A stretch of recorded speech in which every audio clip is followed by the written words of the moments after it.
Hello, gang. Welcome to Sketching with Izzy. Let me check my audio real quick, y'all. Think it's okay. How y'all doing? Happy weekend.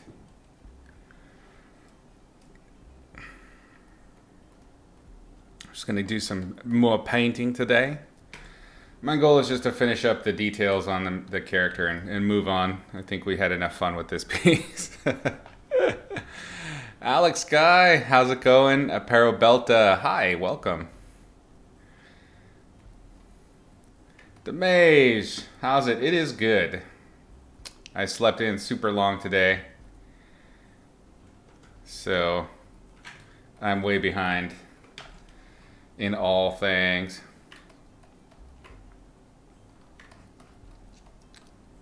Look at this filth. I think what we need probably is some shadow definition, just to clean that up.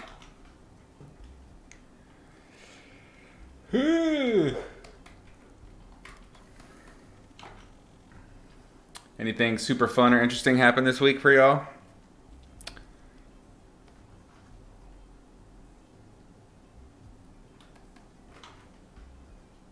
I've been going deeper down the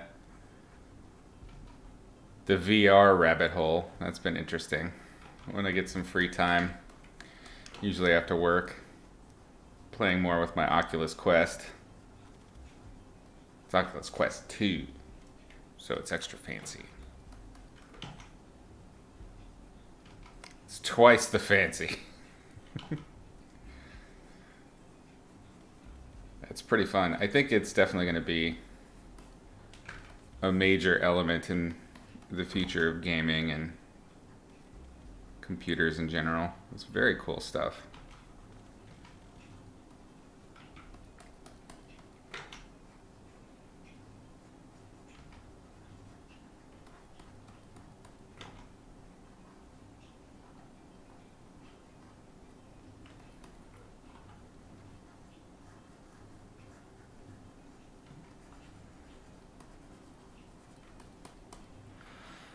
Started working at a painting and got depressed halfway through. Oh no. Was it a traditional painting?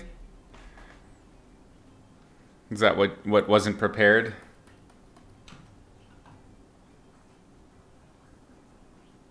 That's rough. So what did you do to prepare? Did you get it sorted out or?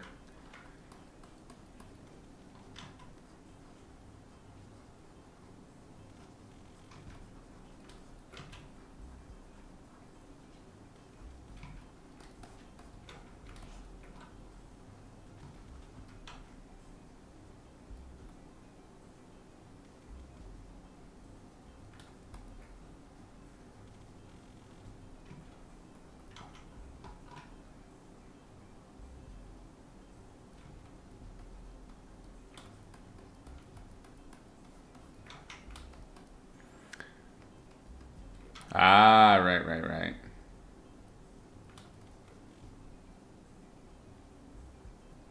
So did you just take a step back and get started again? Or did you abandon ship?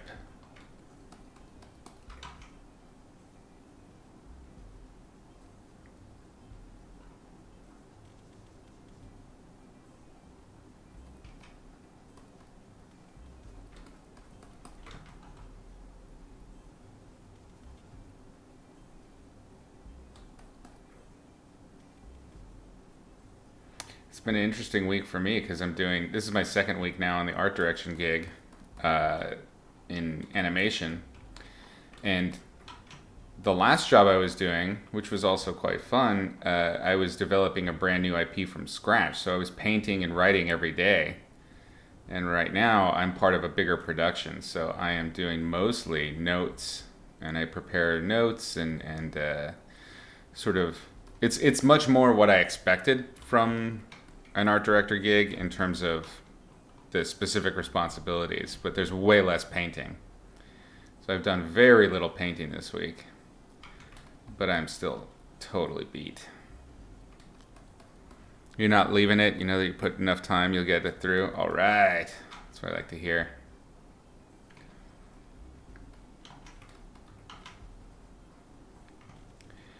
sometimes I think with painting and just with a lot of activities, the ritual of preparation can be such a great way to kind of get yourself centered and in the mindset to start doing whatever that thing is. I liken it to one thing that I really enjoyed doing previously. I don't do it nearly as much now, but back in the day, I used to smoke a pipe pretty regularly. And by a pipe, I don't mean the injecting the marijuanas. I'm talking about an actual tobacco pipe. And the process, I learned in the, when I learned to do it, I started smoking a pipe when I was like 17 or something like that. Koba, enough. I'm telling the pipe story. And yeah, so I had to go through there wasn't a whole bunch of sites devoted to it, but I went through the process of researching and learning how you go through the process of preparing the pipe to smoke it. And so many people treated it like this kind of meditative preparation. And so I approached it that same way and realized, holy crap, this can be used for all sorts of things.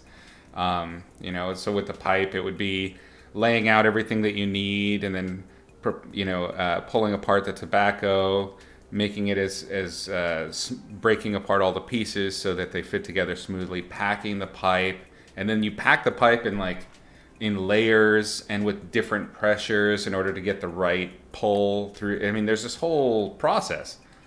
And I found over time that spending the time to sit and do the preparation and really focus on that process really got me into that kind of meditative spirit of the thing.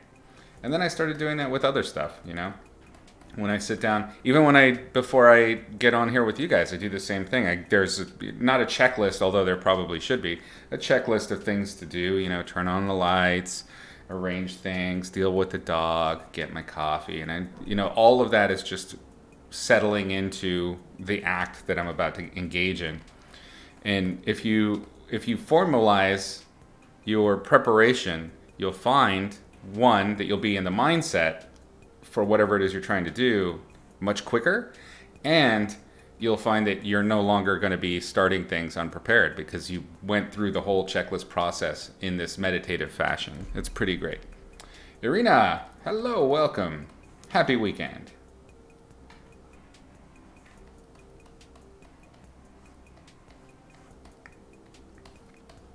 Okay, I think probably one of my biggest problems right now is just I have pretty heavy duty brushiness to everything. So what I'm going to do, I'm going to copy the entire group of my gross pimple monster here. I'm going to merge this together. So now I have a backup. I do this a lot. I have a backup so that if I do something here, excuse me, I can go back on it pretty easily. So I'm going to take out my smudge brush, and I'm just going to try and get rid of some of this overt line work that I've got. And you'll find I'm going to lock my transparency as well so that I don't make a soft edge when I don't intend to. But by doing this, just going through the process of smoothing out a lot of the line work that I do, I found that it saves me a lot of render time. It's kind of like a pre-render render. So much of rendering is about getting rid of or smoothing out the things that you put before. So if you can find a way to smooth these things without it being overly airbrushy looking, that's part of why you can see I use this really weird sort of dapple brush. This is my Smudgy the whale brush from the smudge tool lesson on Gumroad, and I use it to break apart the brush strokes without making it look really airbrushy. It's a great little tool.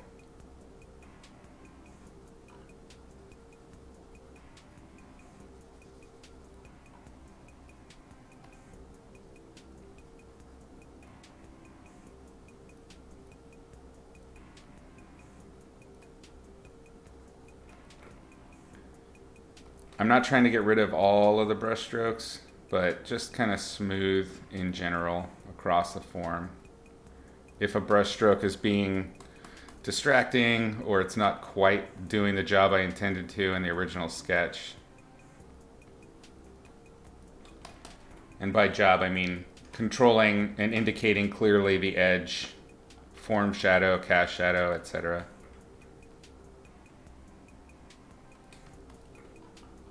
Yeah, see, there's a bunch of lines in here that are just little poopy bastards. They're not helping. Absolutely, Alex.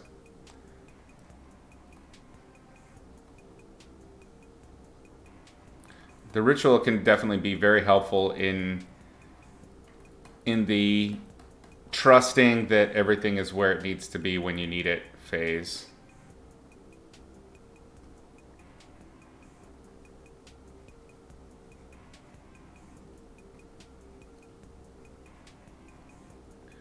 Also, there's a lot of evidence that points to the fact that creativity happens in sort of when you're in the zone, in a null thought environment. You're just kind of letting your brain react. So it supports that and gives you a chance to just kind of like turn off the problem solving mind and let the problem solving subconscious take over.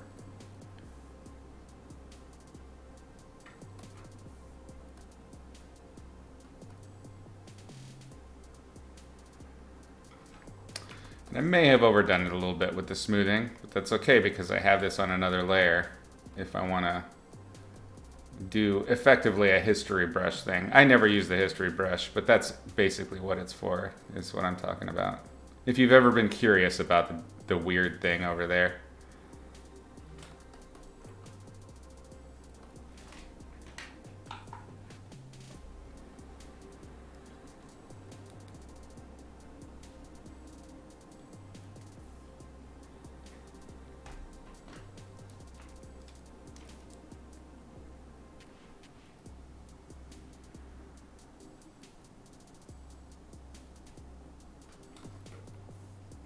Yeah, these all needed much, much softer treatment.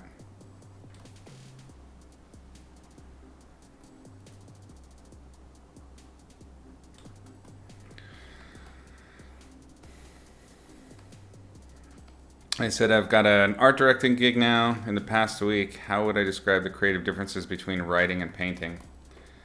Well, the art directing that I'm doing now is like feedback art direction. So I've got a stable of artists that are turning in things, and then I go through and I find the right reference and try to guide them to make the things closer to a vision that I'm establishing for the product. So that's totally different. And when I was doing the last gig, it was art directing as well, but it was before we had artists working on it. I was the only artist, the only creative really. And so I was basically doing what I have been doing for the last, I don't know, 5, 6 years, 7 years now, of developing a brand new IP. So that's a big difference. With the IP development, there's a lot of writing, but it's creative writing. You know, it's like writing a story or writing a script. Lots of art, but it's all explorative. All of the art that I do now is definitive. It's in order to help somebody else understand a specific idea or vision. It's still a very creative, and it's very satisfying in its own way, but it's definitely not the same thing. Like this, this is just kind of doing something for fun. You're kind of, there's no pressure for getting it done quickly. There's no pressure for satisfying any specific thing. So there's that lack of pressure kind of makes it fun. It's play more than work.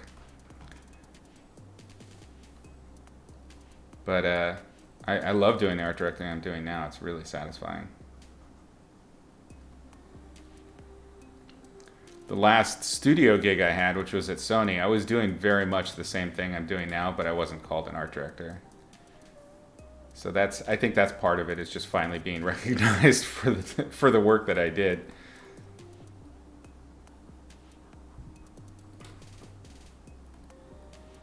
It's deeply validating, I can tell you that. Thanks, Irina. Yeah, no worries, Alex. All questions are welcome. Okay, let's see what I did. You can see the difference, like how chunky and brushy it was before. Everything was still described, but we've smoothed it. And what we're going to do now is we're going to get chunky and brushy again, but we're going to do it with much smaller brushes and much smaller strokes and more calligraphic. And we're going to be thinking about where we place our marks rather than just kind of scribbling to get the idea down. Now we're rendering. It's a different game.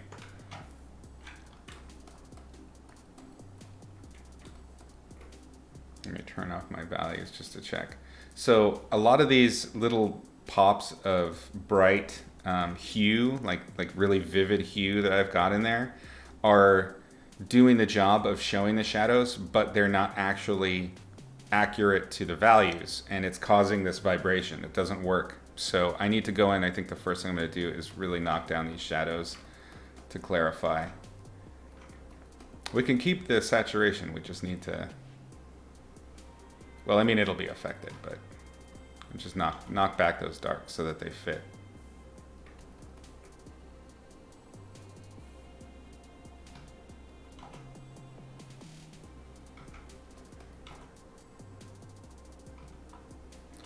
And I'm going to do that with some of these, just this ambient occlusion, allowing that pinkiness to stay as either reflected light or subsurface scattering.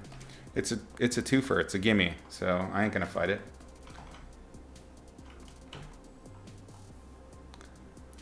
So much of painting and drawing and design is knowing when to just let things be. I've told this story many times to students, and then also in several of the different Gumroad videos, but there was a class that I took really early on when I was studying at Art Center, and the teacher would walk around. We had to do these sort of exploratory sketches of still lives, and the rule was that we had to do all of the line work with really long and fast and loose lines. It just had to be really almost performative rather than what you were getting down on the newsprint, because we were drawing charcoal on newsprint. And he was walking around and going, "Holy shit, it's crazy. All of you don't, where you're at as novices, you don't realize that the strokes that you're laying down are genius. You go in, you lay down a stroke, and then you immediately try to fix it to make it look like what you're intending to look like. When in reality, the thing that's really working is the impulsiveness of that stroke, that natural look. And these are brilliant marks, and you ruin them." And that always stuck with me. And it's so true. You got to learn to let, even though it may feel unnatural sometimes, let the strokes or the shapes or the things that you've made ride, and just let them be.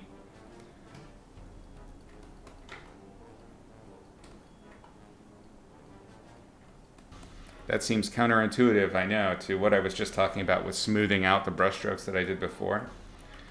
So it's kind of a, art can be very tough to teach.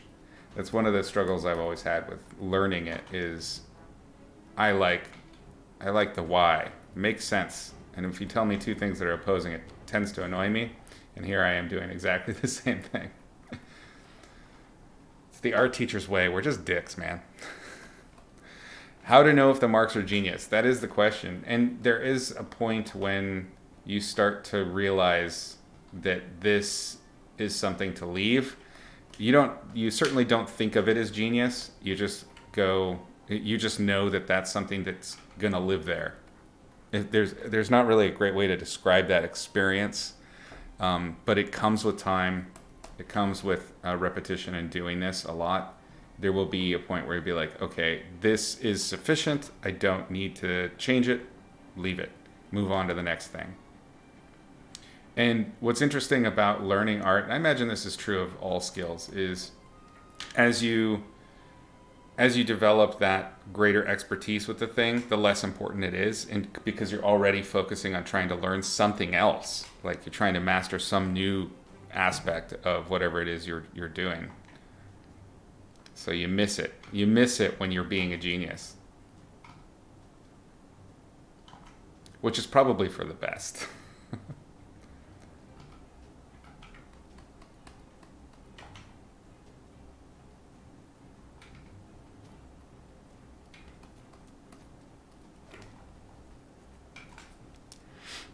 think we can probably start doing some hints of light. We've been playing in kind of the mid-tone. Oh, we got some lights here. Let's see. Oops. Yeah, our lightest lights are about 75%. I'm looking up here at the value brightness. So let's make a new layer. And we'll figure out some darks as we go. And then by adding lighter colors, we'll also be creating new darks, which is fine.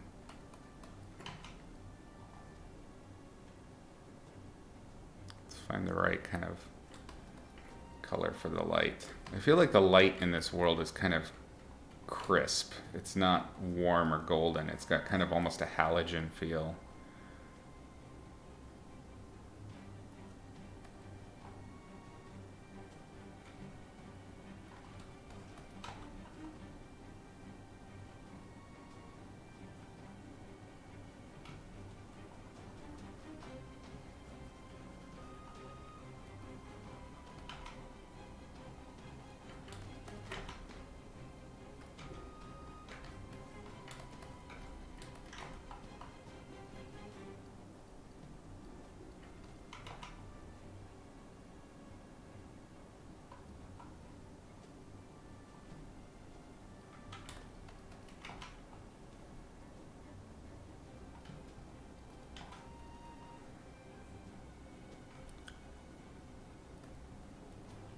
So I'm trying to think about the big shapes that are picking up the perpendicularity, and I'm also keeping in mind that I'm after a certain level of kind of candy translucency, because that was sort of our direction when we were doing the succulents.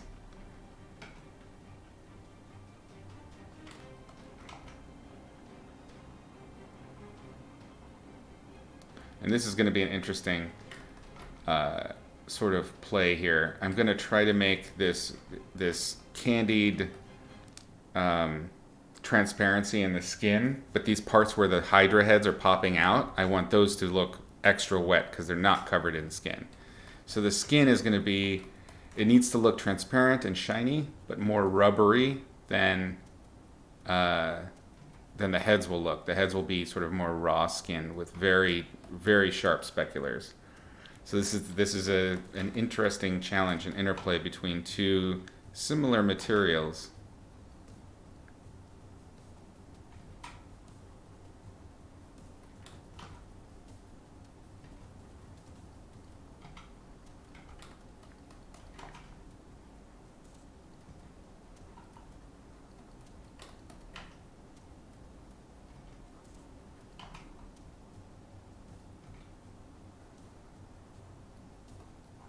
So before I add the light, would I say paint the creature in overcast-like setting? I'm hesitant to give you hard rules like that, but it's not a bad way to go. There's always going to be, oops, I don't know what happened there. There's always going to be other sub-rules that are going to change how that might work out, but it's not a bad way to start. So the long answer is yes, or the short answer is yes. Definitely do it that way. Start with an overcast, start with midtones, dictate where your shadows are, and then pick out your lights from there. It will make it easier to suss out materials and things like that and really control the lighting. It's very much like what I've talked about before. God damn, my mustache is itching my nose like crazy. Sorry, guys. Just gonna shave that thing off and look like a weird infected baby. So, it's as I've taught you before. It's about adding light sources one at a time in order to have the most control over what is happening in your shot as possible. But that's going to be dictated usually by the lighting key, the lighting situation, and the overall key will change that rule a little bit. But it's not a bad idea. The way you're thinking about it will work.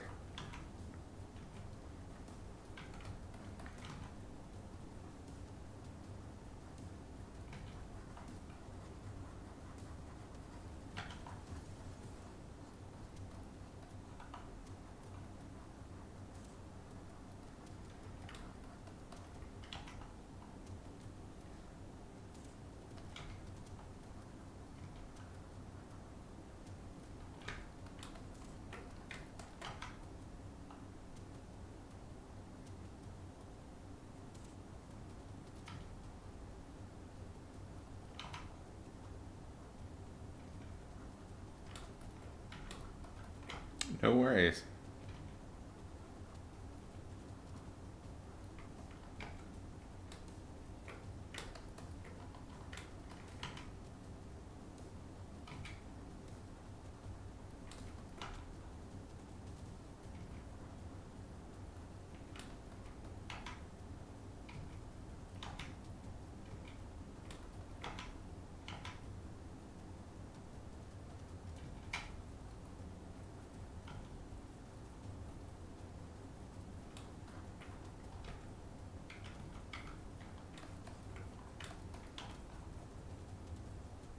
Kind of want to diminish this, the dark side. These deep darks that I have on the light side are just not accurate. It's a little too contrasty here, so I'm going to knock it all down a little bit.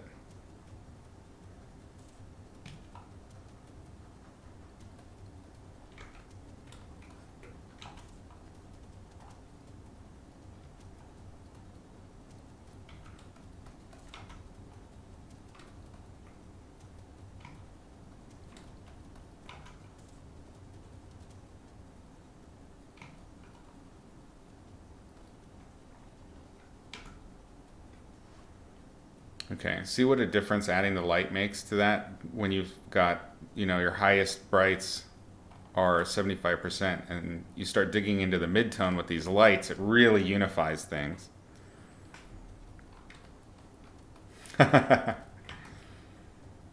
This thing is basically like a walking, talking ball pit.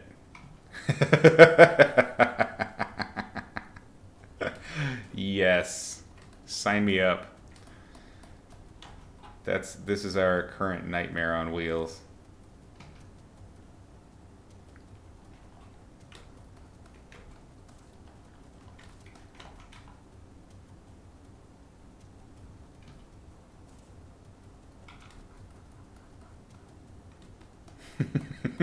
Yes, just crawl in and all the heads will part. And then you get stuck in there forever. Digested for a millennia.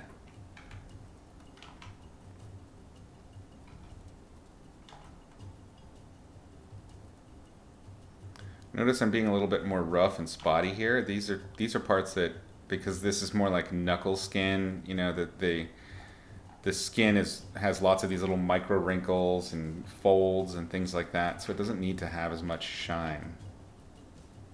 I can imply that roughness. And that's captured by not being smooth.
Just gonna do the same thing on this one, on this knee.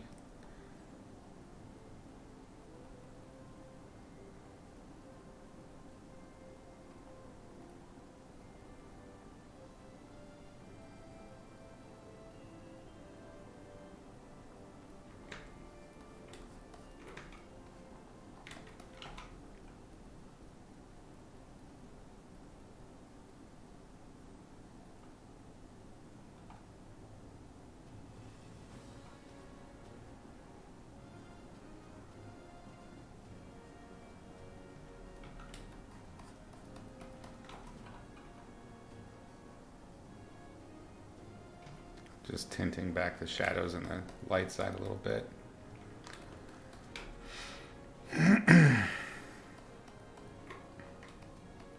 A great way to indicate hardworking hands. Yeah, I mean it depends on the proximity of the hands to the camera and light and amount of detail you want to show. But yeah, it's a perfectly great way to show grit.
Would I say I mostly press very lightly as I paint?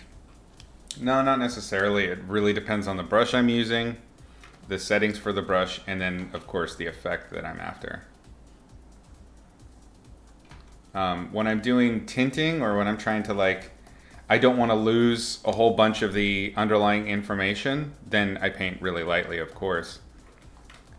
So I don't want to lose these wrinkles. I don't want to go in with this really hard. So just painting really lightly here, it makes sense.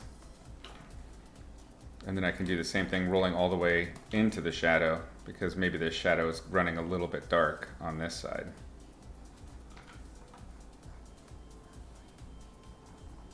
Accidentally cut into the leg there. And doing the same, being very light. That's why I like the Intuos Pros, but I think almost all slates these days have, several thousand levels of pressure, so you can get really subtle effects.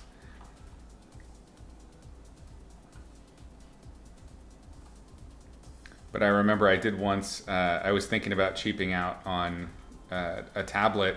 This was a long time ago. This was maybe 17 years ago or something like that.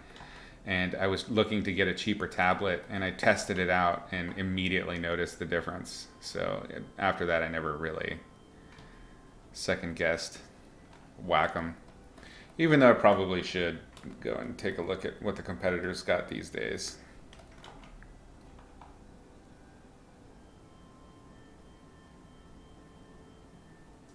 I still haven't even turned on that Cintiq yet. Do not like that.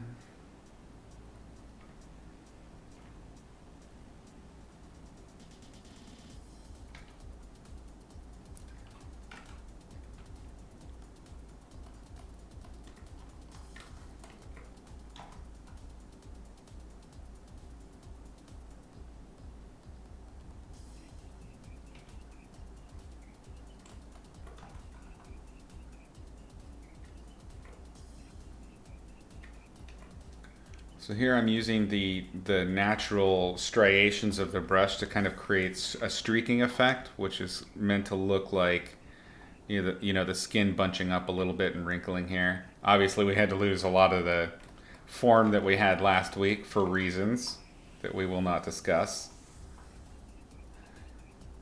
But I did like that kind of cellophane stretch that was happening there. So we're going to try and hint at it without painting that.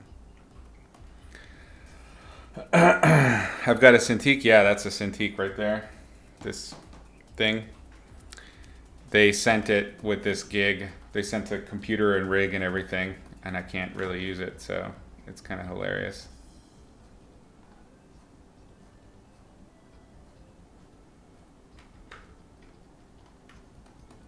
Yeah, I really dig this kind of weird cellophane effect I'm getting. We can probably accentuate that a little bit by getting a smaller brush and just kind of picking out a few places for the highlights to live. Let's do that right now. You have a clip with that moment? Did you clip it, Damish? No, I don't want to sell it. In all likelihood, I haven't worked on a production where they actually supplied the gear before, but I have a feeling that once the production's over, they'll want it back, so I won't sell it. Otherwise, I totally would, because I don't use it.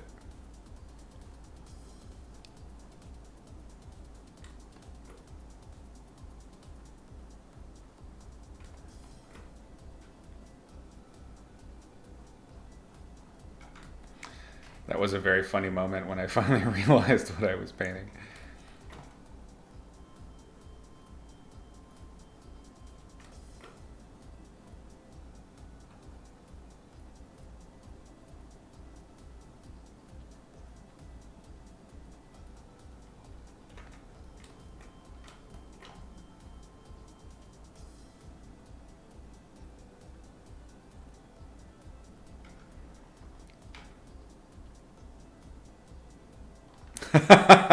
Nice. Oh no. Yeah, I'm gonna have to leave it because that was really funny. I love that I'd been painting. I mean, I didn't change anything about what I was painting. I just changed the color slightly, and that's when I finally realized. Oh Lord, that's the good shit. So funny.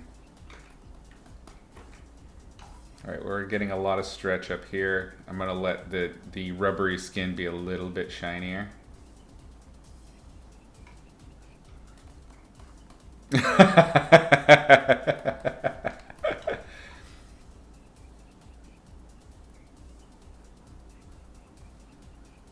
I will watch it after I finish up today and cringe at myself.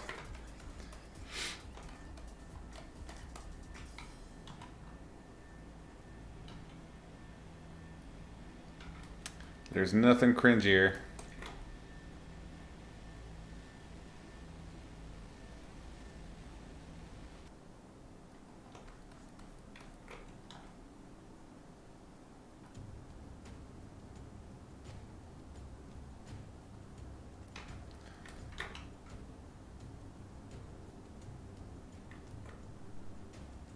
If you're wondering, I'm painting cross contour.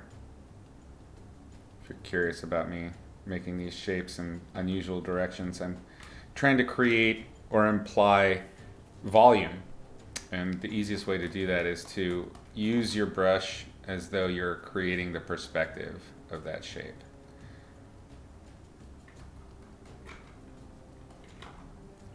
But you have to follow the rules of perspective to pull it off. Otherwise, it doesn't work. Because if you accidentally do the opposite of the cross contour, you can completely crunch in the shape that you're trying to create.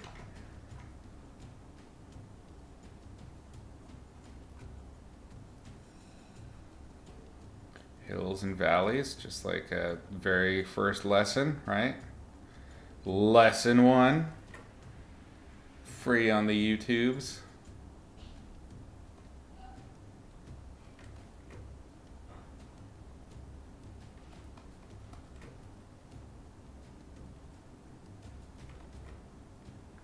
Yeah, I think one of the problems that I regularly find myself in is that previous stage, this one, actually not even that one, this one.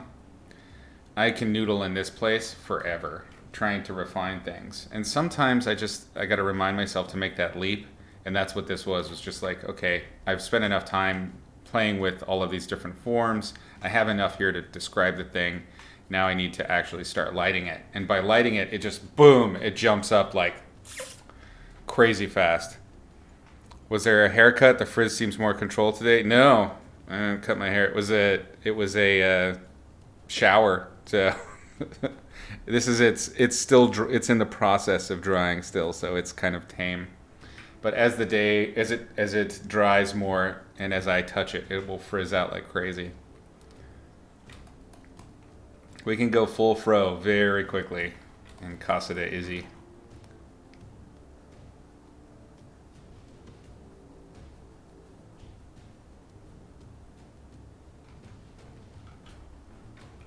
Yeah. Yeah. This is the good stuff. Love it. I do not like this little rumpy bit, so either I need to commit to the pelvis kind of jutting out, or I need to collapse it back onto the leg more. I think it's going to have to be collapsed.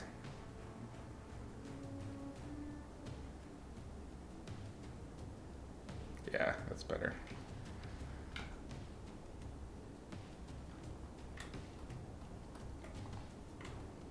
I do feel like these are feet that I've done recently. I think I did this with the Chonkosaurus that we painted last time. I need to probably do something different there. I don't know. No, I'll just finish this painting and move on and do something new. It's not really the feet that's the focus of this thing anyway, right?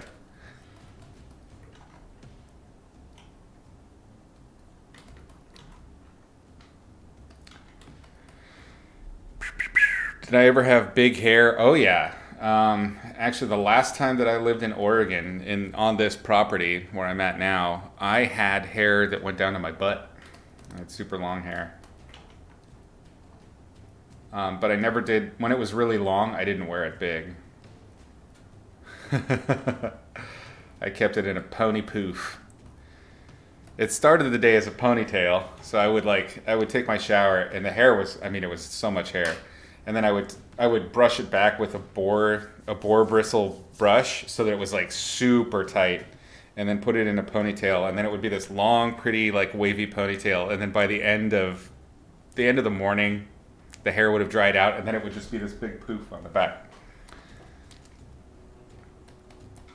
It was high school. Leave me alone. No regrets. I thought it was pretty cool. I'd grow it out again. I don't know if I'd go that long, but I think what I would do this time, and I may do it, is I would just let it do what it wants rather than trying to. That was the problem, is that I didn't like that it was curly, so I was trying to lessen the amount of curliness, by tying it down, putting lots of knots in it in order to keep it down. But it was like, it just wouldn't happen. I couldn't. I'll never have straight hair and have that look. It's just not going to happen.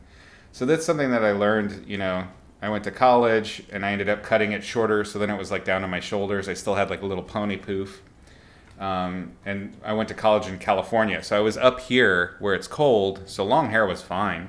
And then I went to California and I was dying with that big ponytail, so I cut it really quick. It didn't take long, like maybe 3 months. I cut it in, maybe it wasn't even 3 months. I think I cut it in the same month as 9/11. So I think it was in September of 2001. I cut my hair, and then I ended up cutting it shorter. So it was kind of looking like, if you see pictures of me in college, my hair is pretty close to what it is now. And then when I went to Mexico, I ended up cutting it, like I shaved the sides pretty tight because it just was so hot. This hair in the heat is like a giant Brillo pad sweater. It's really warm.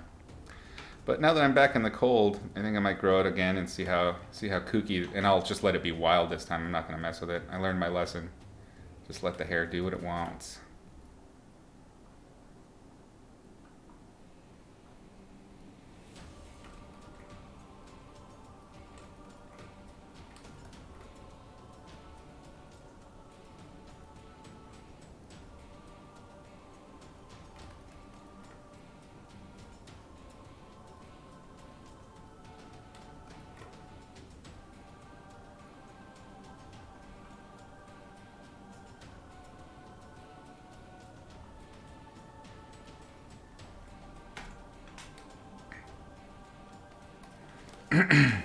You need to see pictures. I don't think I have that many pictures from that time. I'll see if I can find anything that's local. But I mean, when I moved onto the boat, I dumped almost everything, and then Peter Hahn has a bunch of my boxes with my my yearbooks and things like that from that time. But I haven't seen any of that shit in ages. Curly's good. You stop straightening your hair. Yeah, I agree. Like, it took me some time to finally kind of accept it, and accept that there's days where I just can't do anything with it. But generally, the more I leave it alone, the better off I am. So I have a pretty strict, not even looking in the mirror rule these days.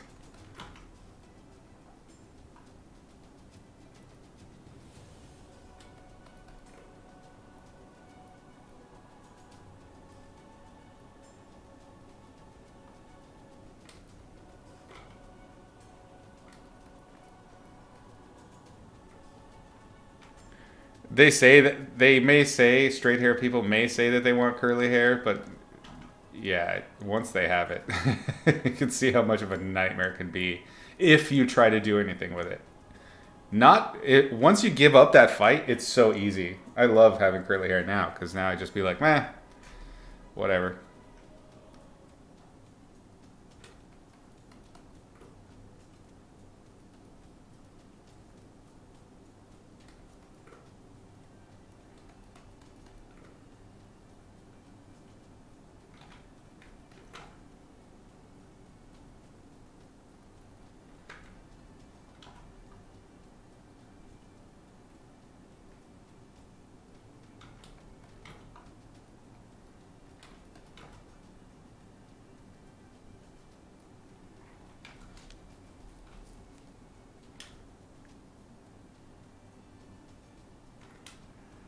I think we're definitely getting the difference in material is pretty clear. We're gonna have to do something about kind of the blotchiness of the color in these things. Either I need to lean into that more, or I need to pull back from it. Right now, it's in the middle, and it's not sufficing. Yeah, wrong side. Sometimes when you're rotating and flipping like I'm doing right now, you can get a little bit dizzy, if you will, and you kind of forget the lighting direction. And yeah, that happens to me every now and then.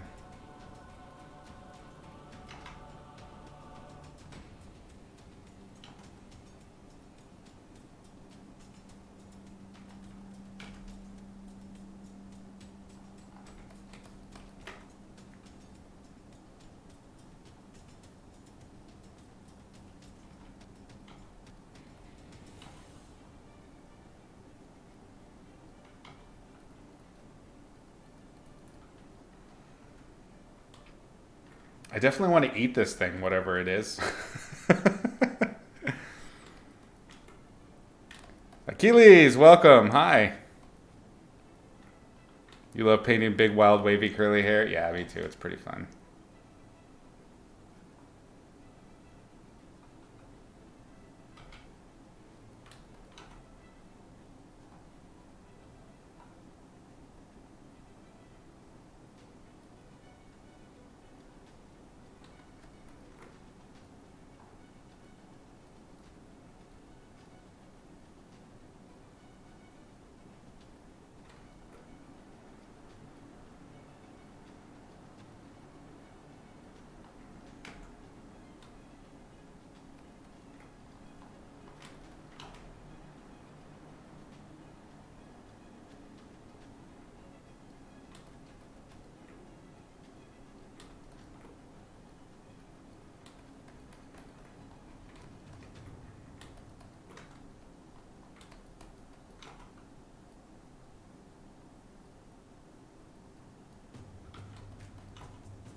This is a thing I regularly mention when I get into the speculars phase of a particularly juicy critter is be careful with your speculars. You don't want to put them everywhere. Even though logically you would see them everywhere, we have to take control as the artist and decide the places that we want to draw that kind of hard contrast attention.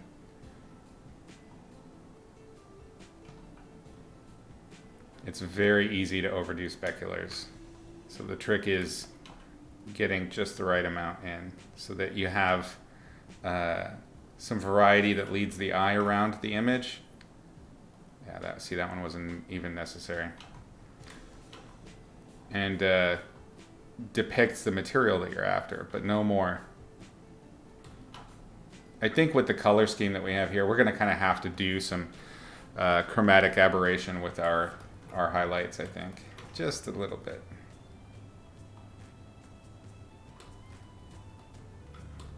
Just because the colors are so kooky dukes.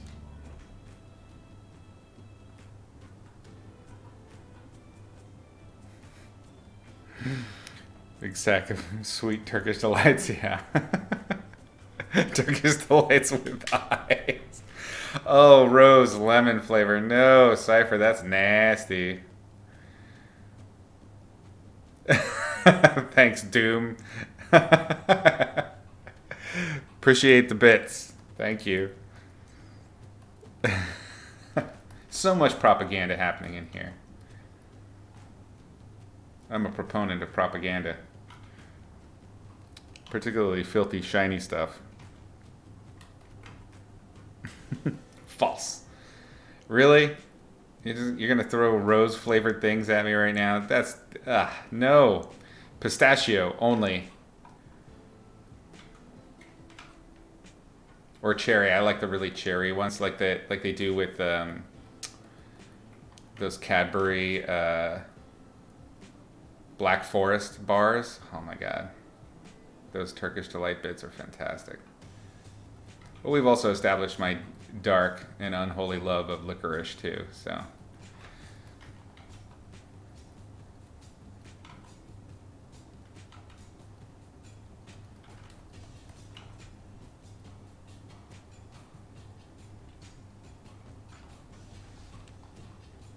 Yeah, see how as I'm sweeping across further away from the light source, I'm not pressing as hard, so I don't have as bright of a light. I'm still indicating that there's light hitting it, but it's diminished significantly. This probably wouldn't be picking up any light at all.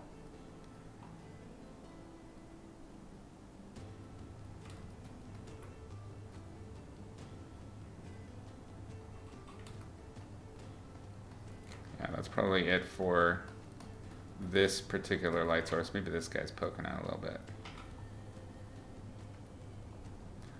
Just a little bit.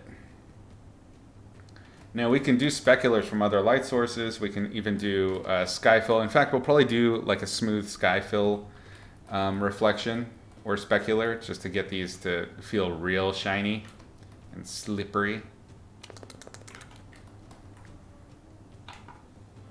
Rose is the best flavor ones. I do not accept this. You're totally wrong. 100%. You have terrible taste. You're a bad person. Black licorice is amazing. I will hear nothing against it. Actually, I'm really glad most people don't like it, because then that means there's more for me. I will gobble all the licorice, all sorts. Okay, let's grab this maybe. See how that looks. Let's richen it up just a touch. Little too much. Oop, did too much. Nope, nope, nope. A little better. Yeah. Let's make sure this is on a separate layer, yeah.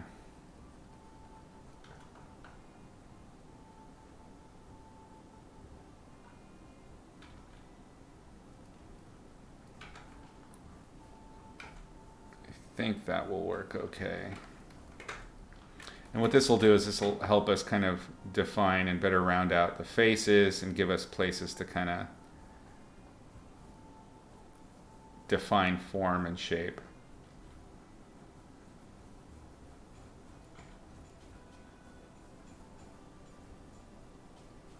The question is how far to take it. So I'm kind of just with this one goober. I'm going to play with this one for a little while just to test. And then once I get like the right amount, then it's an easy matter of bringing this over onto everything else.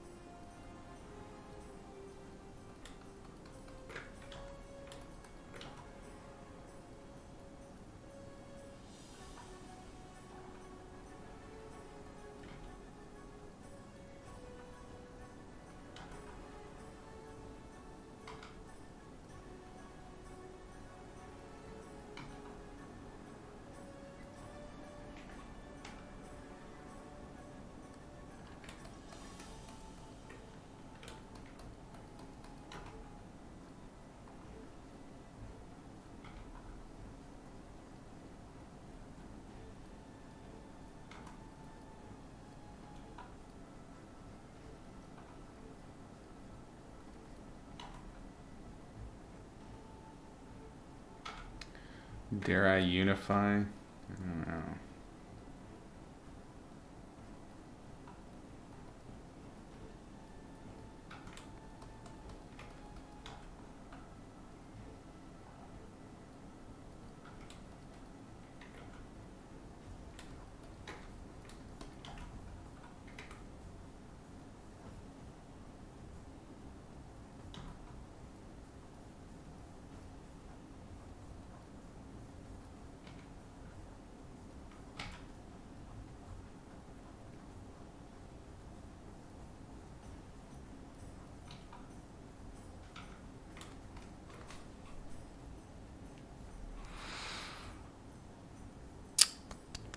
Alex, you've redeemed a layer name. What would you like to name?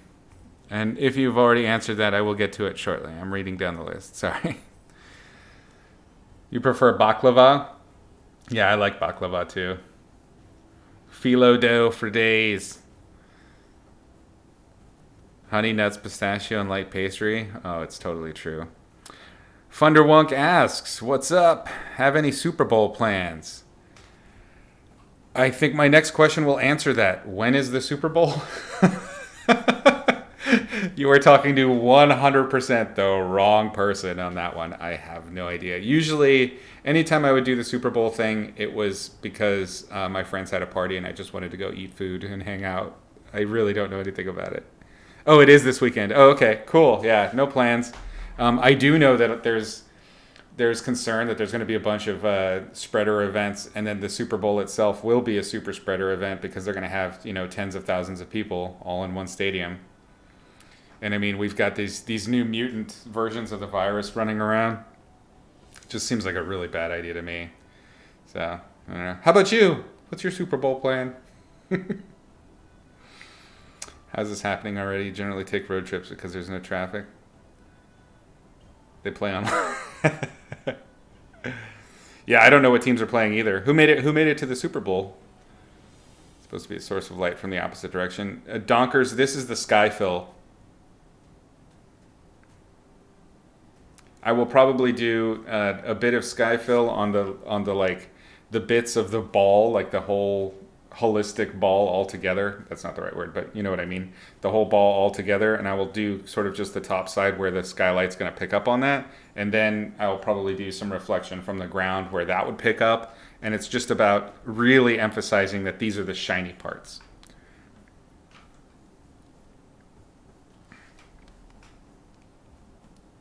Is the Super Bowl such a big thing for Americans? For a lot of Americans, the Super Bowl is really huge. The Super Bowl is like, it traditionally has been one of like the highest grossing advertising. Like a 30-second spot on Super Bowl is millions and millions of dollars. It's crazy because so many people watch it. It's a huge sport ball thing for people. I ain't gonna give them shit for liking it. It's cool, but I have no care for it whatsoever. I do enjoy. I did discover this when I lived in Mexico because I would end up watching soccer and rugby a lot with all the older expats. I just like sitting in a bar, having drinks with friends, and shouting at a TV. It's weirdly fun. Like I kind of get it. I get it. I don't care about what's really happening. I have no real vested interest in who wins or not. But sitting around and drinking beer and shouting at stuff is really fun.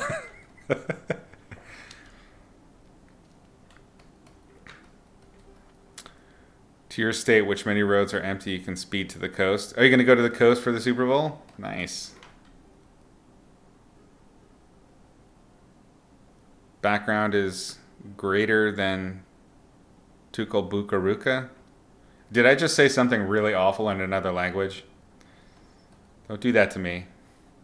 They're going to have people. Yeah, they're having people in the stadium. It's going to be like 1/3 people or maybe 1/2 people and then the other half cardboard cutouts or something. But still, that's an insane amount of people to be gathering during a pandemic. It's so dumb.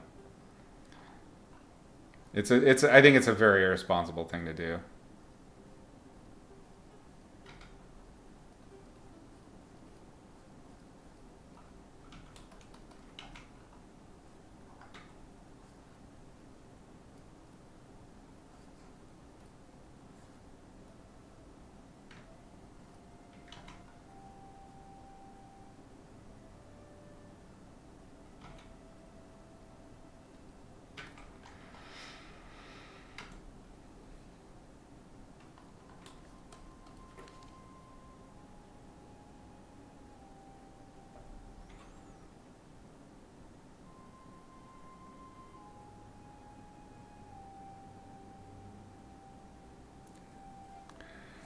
Yeah, they're allowing them to gather, Irina. It's crazy. Yeah, other countries are in lockdown right now in respect to these new mutations and shit that are more contagious, and here we are, just Americaing it up pretty hard. What can you do? It's embarrassing. I'm quite embarrassed, but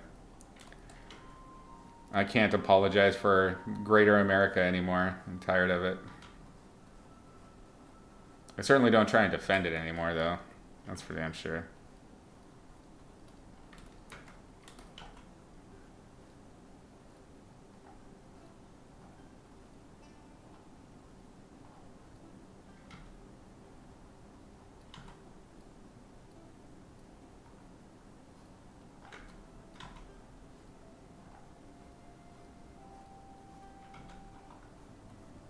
I certainly know that the UK has been in similar issues as well.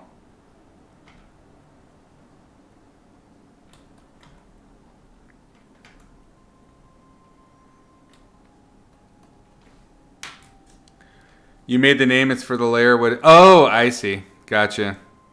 I misunderstood.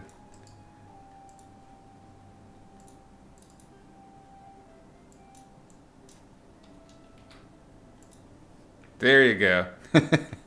It's in. Now you got to tell me what it means. Really wake up every day like accepting the fact that a chunk of our population is going to die. Yeah, and like that chunk that's super okay with not chunk, but the group of the population that's super okay with that amount of people dying were the ones that also lost their utter shit with 9/11 and things like that. You know, 4 people in Benghazi. This is the world we live in. It's embarrassing.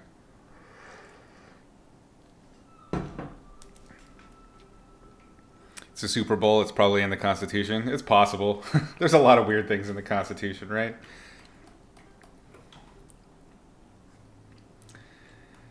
Damn it. Wrong layer. I was in Tukulbura or whatever.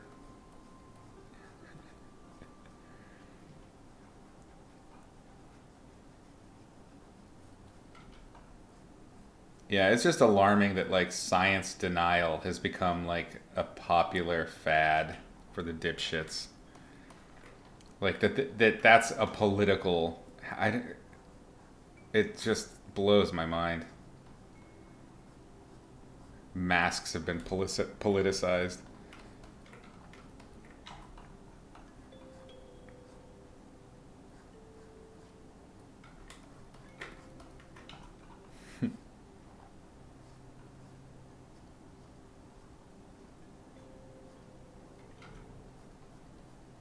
I'm way more zoomed in than I should be.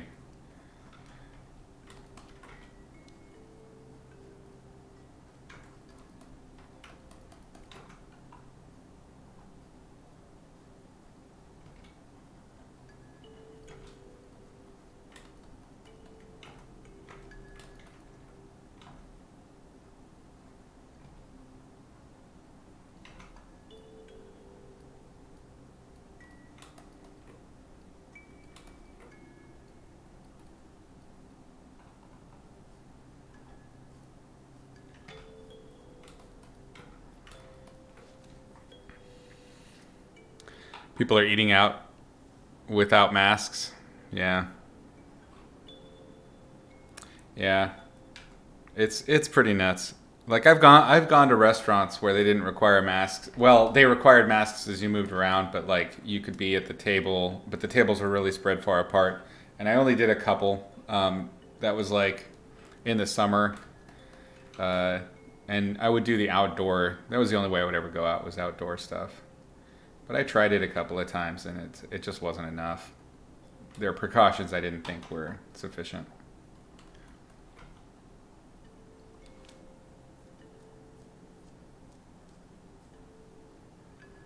The vaccination is a success. It could mean a rise of trust in science, though. I doubt it.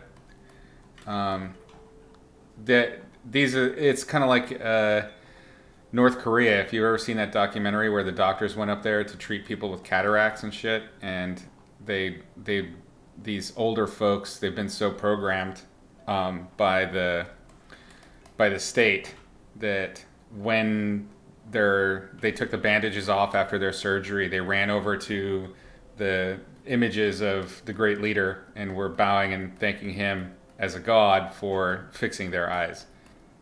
I really don't think that that's going to actually help Donkers.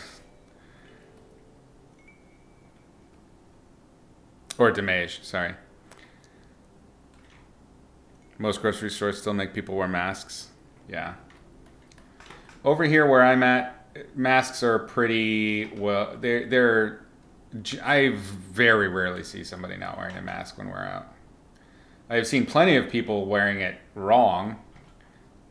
Usually older folks.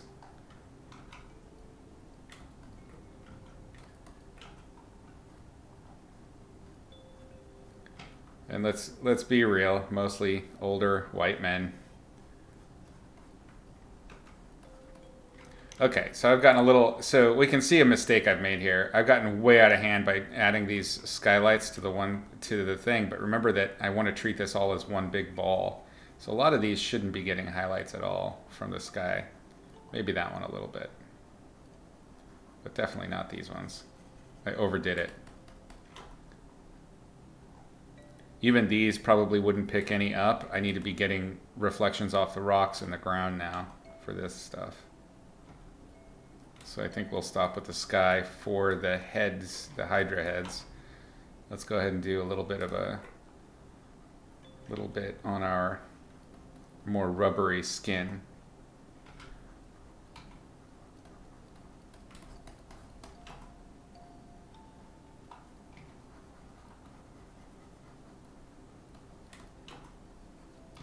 How light behaves on the surface can change what that surface looks like really significantly. So learning the formulas for your materials is really important.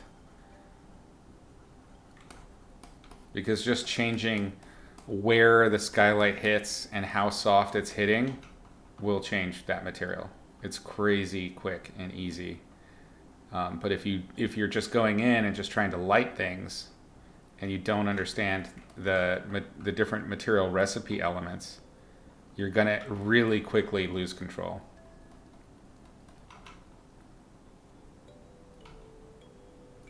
Okay, all upward surfaces are going to get this skylight here.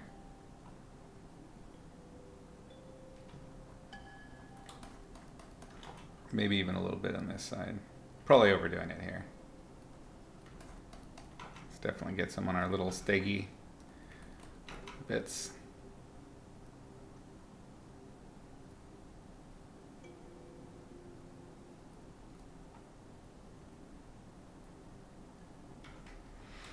Good enough. All right, now let's do some ground and wall reflection.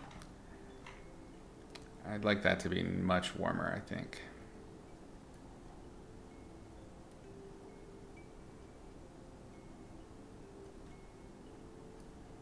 Yeah.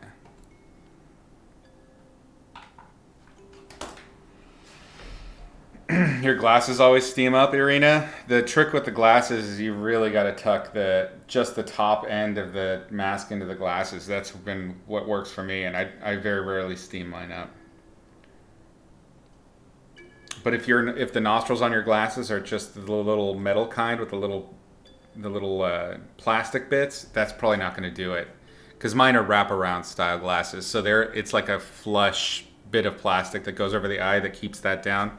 But I imagine actually, yeah, if you can't, if you have more traditional glasses, I think you have more traditional glasses, it won't work. So the other thing to do is, and a nurse told me this one is get like a really thin metal wire, like even the wire that you get from the bread twists. I don't know if you have those in the UK, but when you get a sack of bread, there's a metal wire twist. If you work that through your mask and then bend it down, that can help redirect the hot air from going up. But yeah, that's rough. I think the easiest thing would be just getting different glasses. But then you got to go to the optometrist. Yeah. You're in the South, not known for being smart. It's a shame because I know a lot of smart folks from the South. Hate the masks, but what can you do? I actually really like the masks, and I think that's just going to be part of something that I wear all the time. I love having the mask. I've really gotten used to it and enjoy both like sort of just the protection from all the gross, filthy humans, but also like the anonymity that it provides and things like that. Like they're, you know, not that long ago, being who I am and looking how I look, if I rolled around with a mask, it would really stand out. But also not wearing a mask, I would stand out. You know, I'd get attention from cops and things like that. So having the mask is kind of nice. There's a slightly greater chance that I'll just get glanced over and nobody will pay attention to me, which I dig.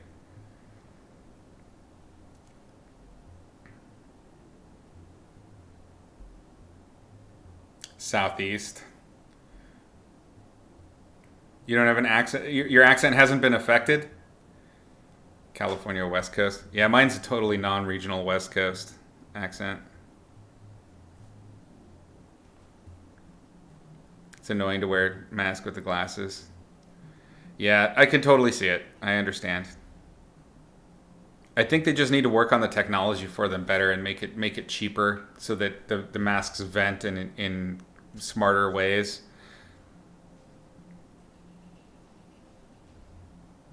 Yeah, just stay home. Yeah, yeah. This whole pandemic is just going to make a whole bunch of agoraphobes that just never go out.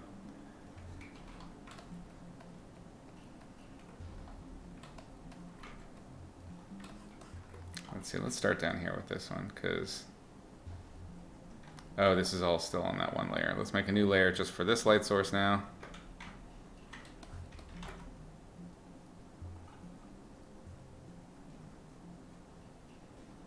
Might be going too warm with this one. I'm going to go all in really hard with it and then kind of erase out and see if I can find that good middle ground. Sometimes this is the easiest way to approach this. I find I tend to do this when it's a really subtle light that I'm trying to depict and I just want to get it down to the right amount of subtlety. Sometimes it's easier to push it too far and then just slowly ease it back until you find the right spot.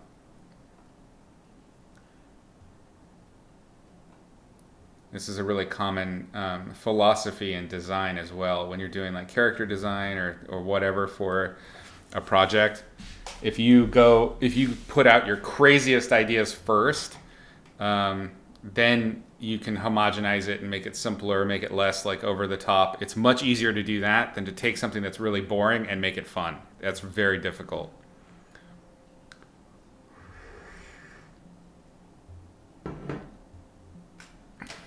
You like the masks too?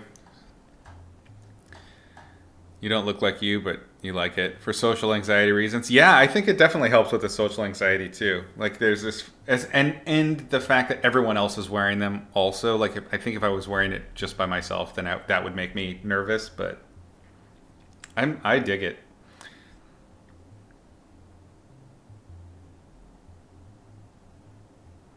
Yeah, Donkers, I actually agree. I think using masks to protect other people from your own illnesses is smart. Using it if you feel unsafe about the microbe environment is smart. I think we need to just make it normalized and just have it be part of societal understanding. When we're talking about this many people in these smaller places, it only makes sense. It's ridiculous that we don't have that as a normal behavior. Like, it should be part of fashion and everything. We should just totally lean into it.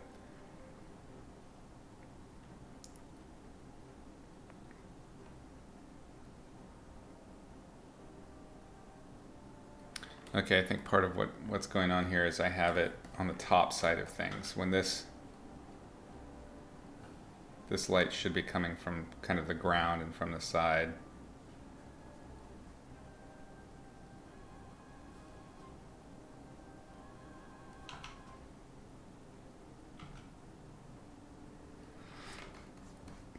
This can be the hard thing about bounce light sometimes, is that the bounce light will occupy the same place that you've drawn a line, because the line is depicting ambient occlusion or shadow. So you have to fill it with this light, and sometimes that seems wrong. And it is. So the reason it's wrong is because you have ambient occlusion when there shouldn't be ambient occlusion. There should be a light source. So your solution is, of course, to get rid of the ambient occlusion.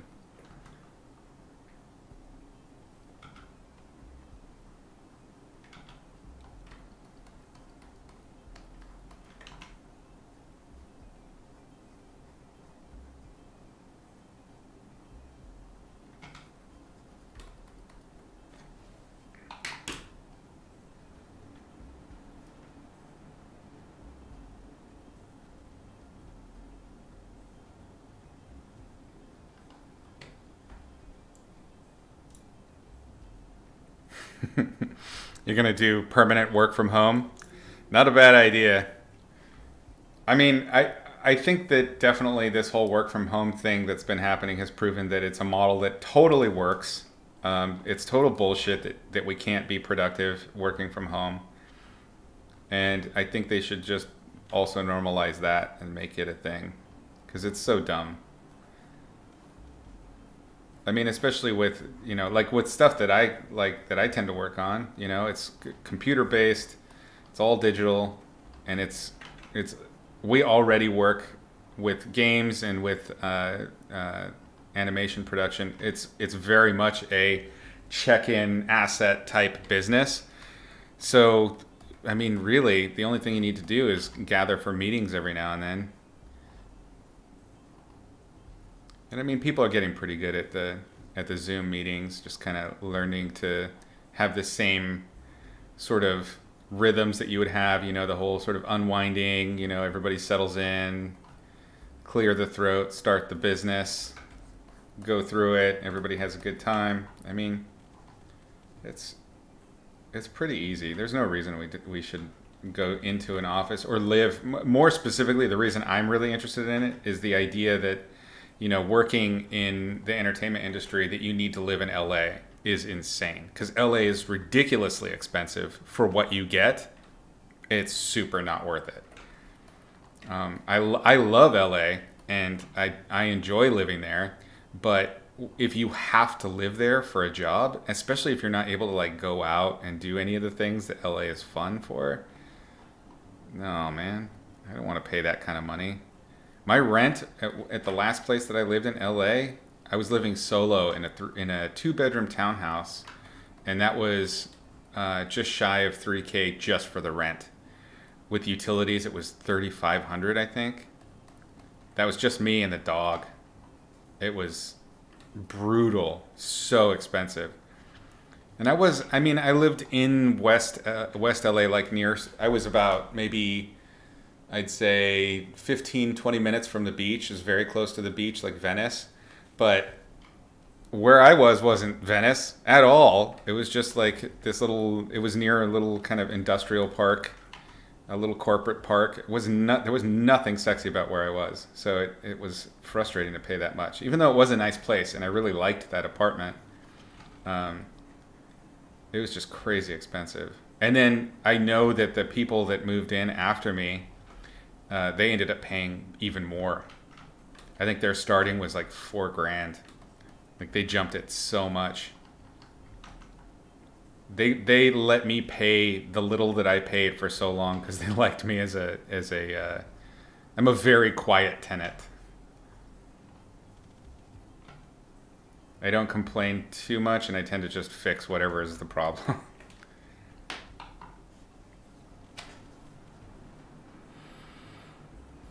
Lipstick industry disagrees. You have a shit ton of masks, and they're cute. Rokiro, thank you for that follow. Sorry I missed that. That must have been a couple minutes ago. Get a little anxious from breathing in the mask when you walk fast or run. Really? Like you feel like you're not going to get enough breath in? That's interesting. I haven't had that experience with it. Like, the most is just like it's hot. It can be too hot sometimes. And then, I've been at the store and like I sneezed into the mask and that was disgusting. There's a little TMI for you. But yeah, that's been my only issue with it. Like, yeah, I haven't been bothered. Like, I've done archery wearing the mask. I've gone on walks wearing the mask. It hasn't bothered me too much. You're bitching about your mortgage going up to $1,800 due to taxes increase? Yeah. That's LA. But I mean, any town that's like a major town where you have to be there for some specific high-end industry, it's like that. I mean, look at San Francisco.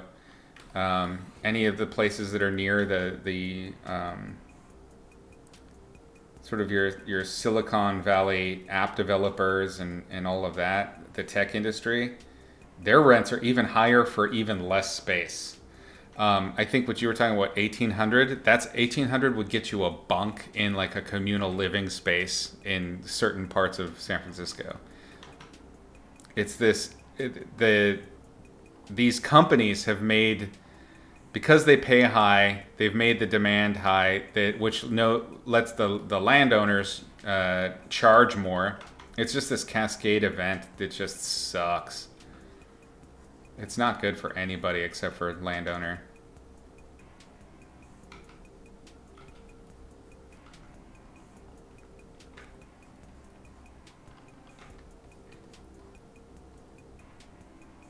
wonder if there's going to be masks in movies. I don't know. I've started seeing masks in like all of the comics and in art. Like, everybody's masked up in those things now. I was looking at a copy of the New Yorker yesterday, and almost all of the comics in it, the characters had masks on with their terrible jokes.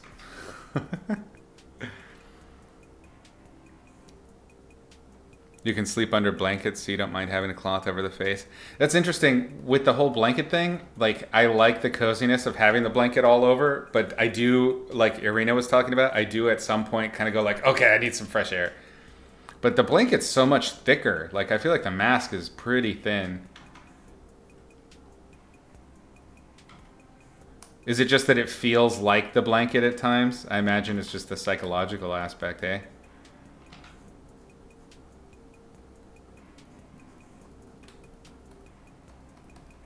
Yes, that was my stomach, if the mic picked that up. Who wants to make me some Eggs Benedict? I can't eat the toast, though, or the English muffin. I love Eggs Benedict. Hollandaise sauce is tough.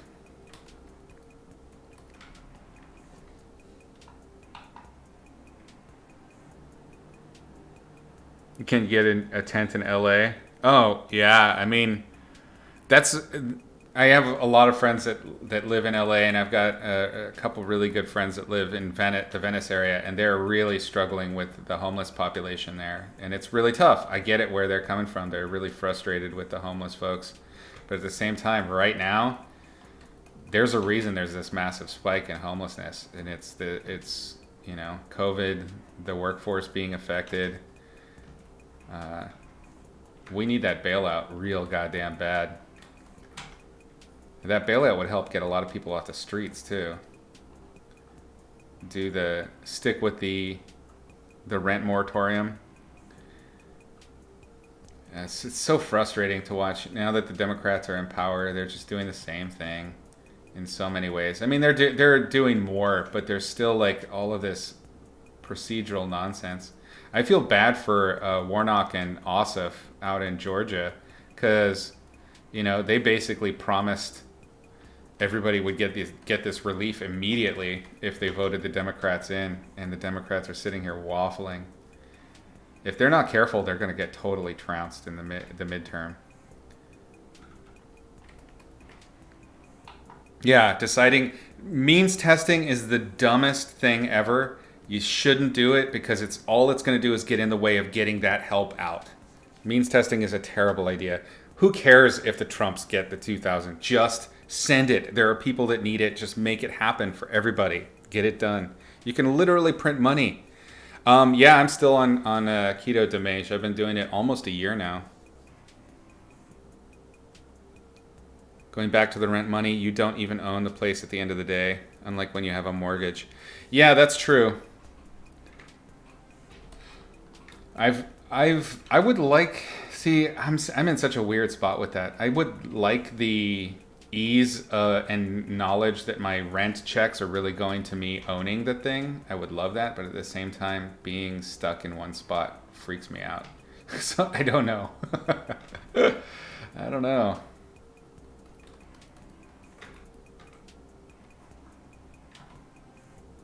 I think living in another country like fully cemented that for me. That I can just go anywhere and live anywhere and experience all these cool things. No single place would be enough, I don't think.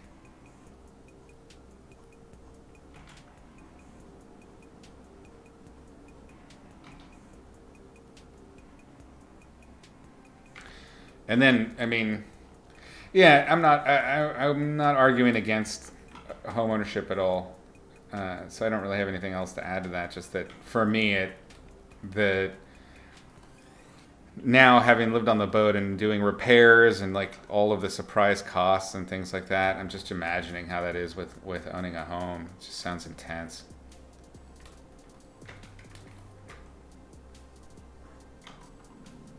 I like the idea of being able to call somebody and shouting at them because something's not working. I'm a bad person. You can flip it later, yeah, you could, but you have to increase the value of it by improving it, so.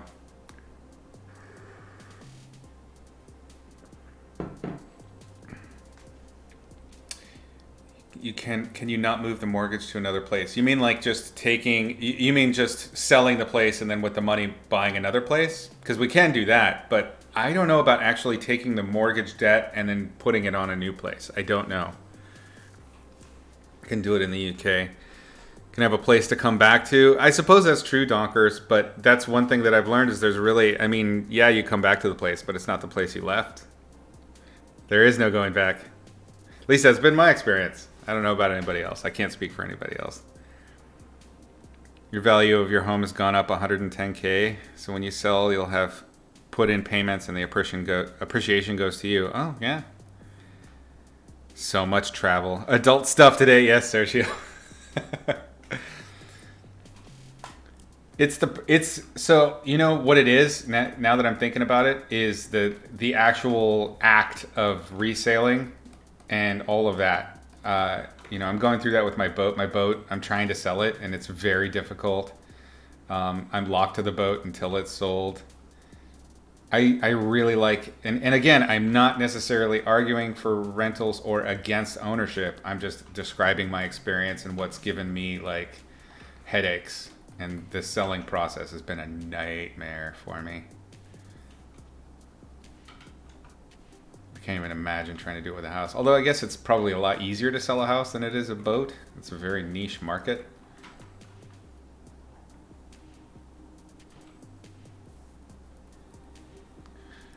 But I can tell you this, because the boat has regular costs that incur, there will be a point mathematically where it would be cheaper to just give the boat away.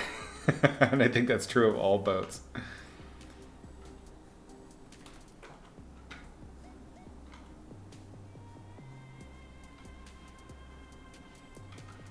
I think that's it for that side.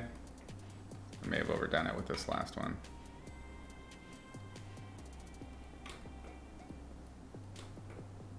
I want to keep that light directional. See, it's very slim bits of light, but it's the more light sources that I add as speculars really shows that this is a shinier material. What I need to do is to bring that shine back a little bit more by sharpening that and keeping the rubbery skin a little bit more soft.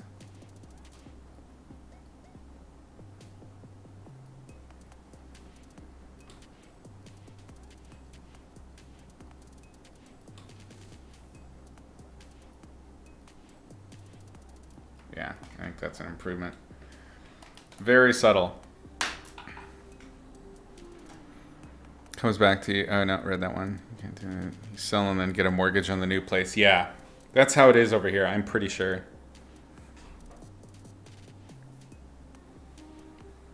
Yeah, I'm stuck with the boat for the moment, which is fine. It would not be an issue if it wasn't for COVID, because then what I would be doing is staying up here for the summers, and then going back to the boat in winters, and I would have like a nice, basically I would have permanent summer style feel to everything, which would be great. I would only have to move every 6 months.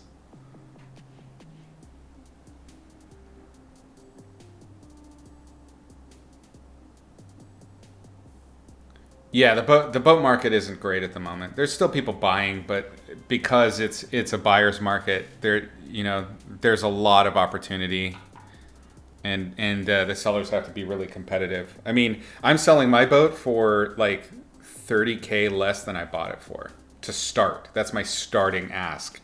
So I know that it's going to be slim pickings for buyers.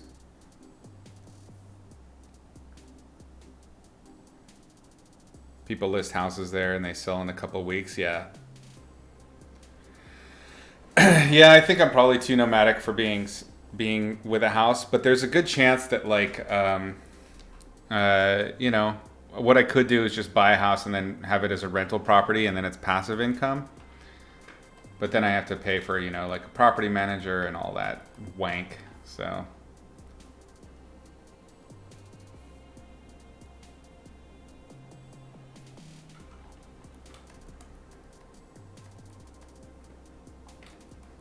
okay, now let's do another layer and let's kind of define these. I think let's get this color a little bit more under control. I'm going to set it to overlay. See what we can do.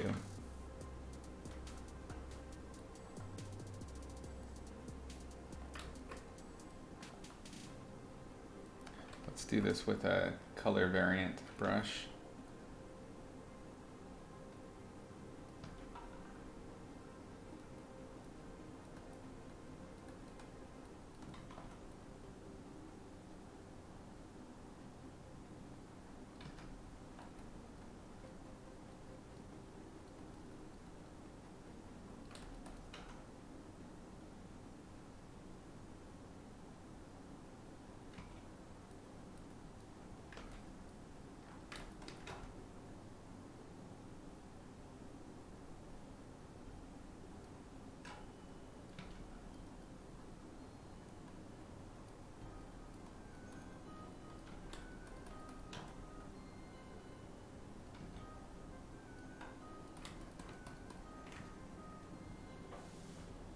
Big numbers? Yeah, I guess so.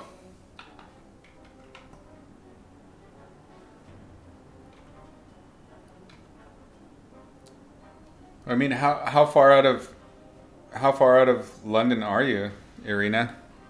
For some reason, I thought that you were downtown somewhere, but maybe you're out a little more rural, so it's probably a little bit cheaper. But even then, I can't imagine owning property in the UK. It's such a finite space.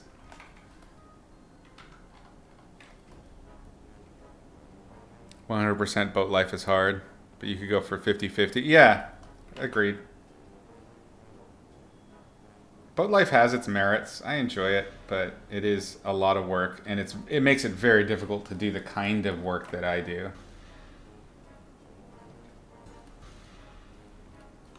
But it's a really fun lifestyle.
Must be nice going to different places on the boat. Yeah, it's pretty great. Just being able to take your house to different places is pretty fun.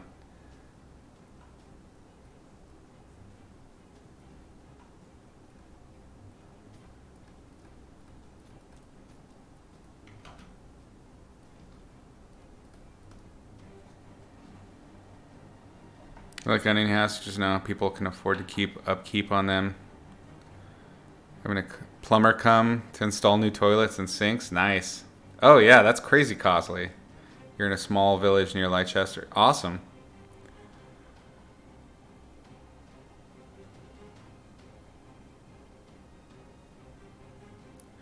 Yeah, I think just outside the city is great. I'm also a fan of kind of a quasi rural. I prefer quasi rural to suburban as well. Where I'm at is it's kind of quasi rural, which I dig.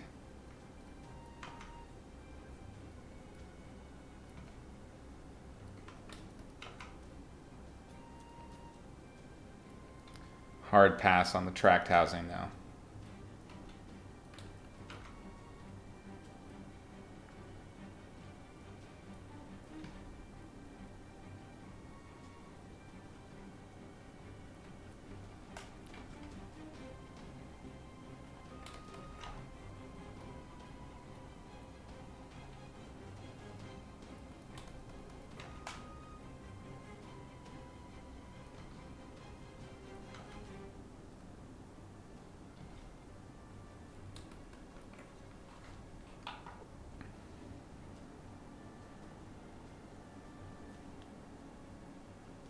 You started playing the stocks this past week after research.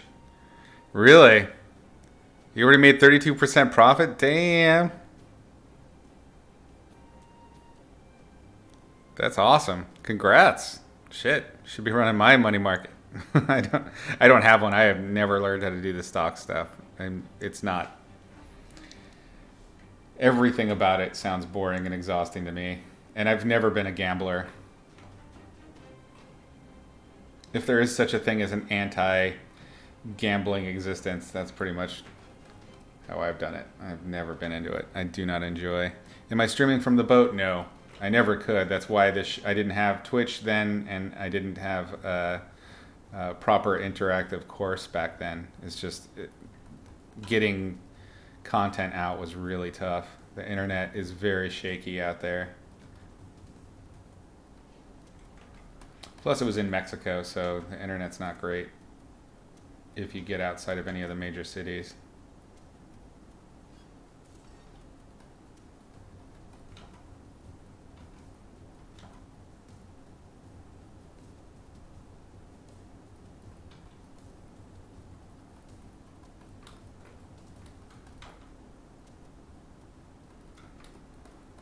What is the thought behind this added pink midtone? I because of the color, the way I had colorized it, the colors were all over the place with these like critters, and so instead of like picking individual colors to make them, sort of like a bag of gumdrops or something, I thought it'd be more interesting to make them look like maybe they're each like a cell, like a fat cell or something like that. So I'm making them translucent as well. And I'm kind of implying now, or I will be implying as I further paint this, that these little bits of color are internal little nodules or whatever, little cell nuclei and weird shit like that. This is just so that I didn't have an overly uniform color variation scheme.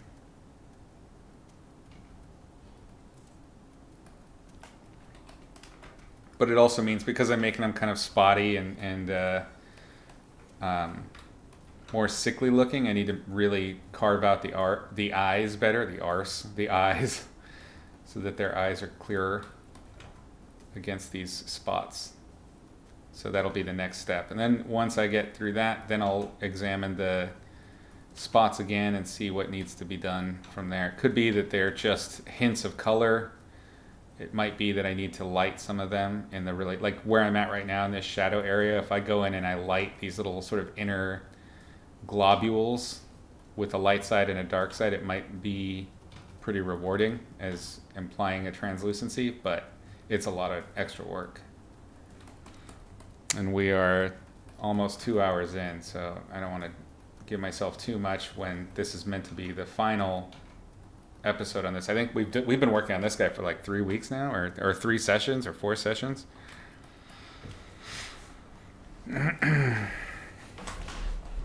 Cries and tract housing tears. I don't judge. I just wouldn't want to do it. Like the McMansion thing, it's just not me. Plus, it's just so much space to take care of. Like right now, I'm only responsible really for 2 rooms, and I can barely manage that. I am. How would I describe myself? I just like to do the things that I like to do, and everything else can stuff it. So, yeah.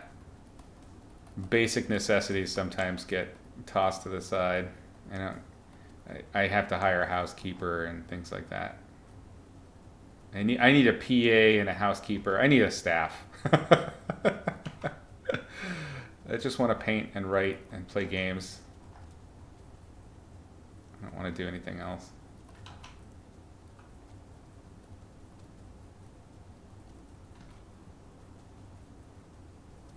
I am bad at adulting. There's a reason I don't have kids.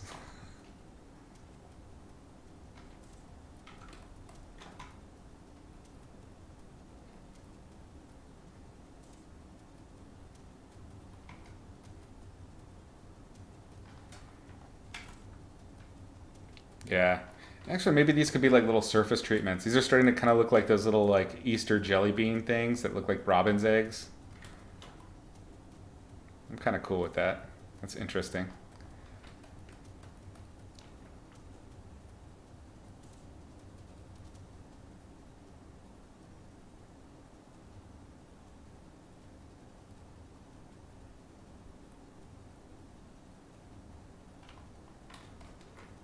Yeah, I like the spotting. I don't know. What do you think?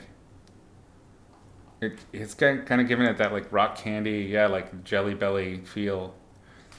It's kind of cute. Now it looks like a bag of mangoes. Do I miss Mexico? Irina asks. Yeah, all the time I think about it. It's interesting. It's always a grass is greener kind of thing. Because when I was there, I was also like bummed about a lot of stuff that didn't like just everyday operations were always like made more difficult because of bureaucracy and things like that. The language barrier. There were issues with it, but I missed the freedom. I missed the kind of summer vacation feel of it. And then I made a lot of friends there. I miss them like crazy. I haven't seen them in a long time.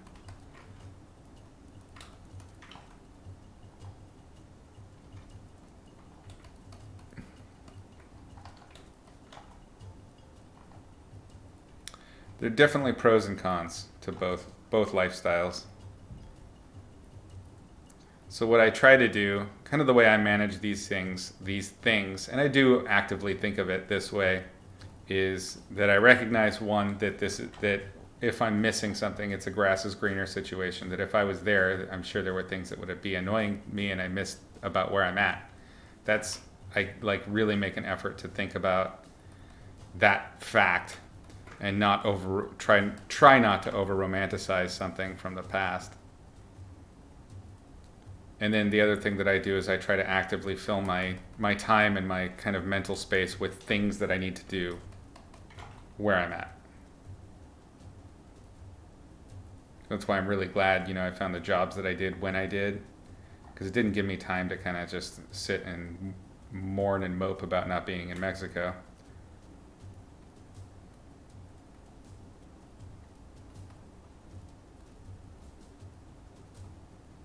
I don't know why I'm really digging these speckles now. There's no reason for it.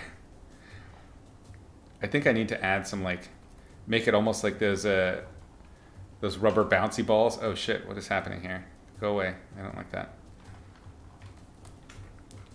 Let's do another overlay, and this one we're going to do light colors and see if we can get that kind of glittery effect from the bouncy balls. I don't know if it'll work, but we'll see.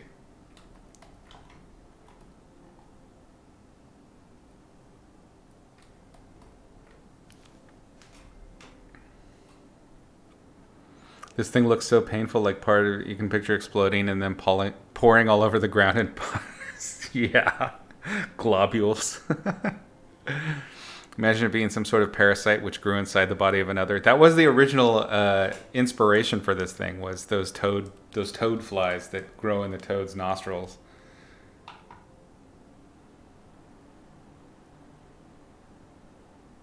The outcome of this big boy's been super. Thanks, Sergio. You need a staff. You need a staff too. Come to think, yeah, fuck yeah. Everybody needs a staff. You get a staff. You get a staff.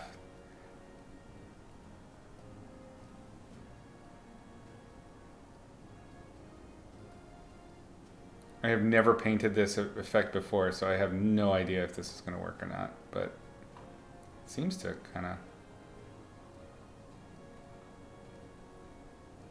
Maybe it should only happen. Maybe we need to make a rule and say this only happens in the shadow parts. Yeah? Like.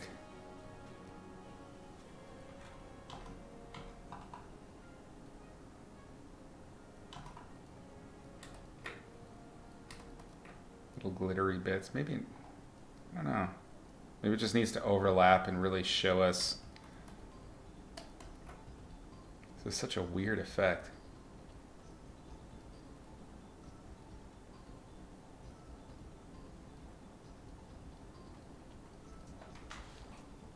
Kind of like it, and I don't know. It's weird. That's something. I've been lucky. This is becoming fascinatingly disturbing. This wasn't disturbing before, Dimesh. I've been visited by the bean mammoth of luck. I like that, the bean mammoth.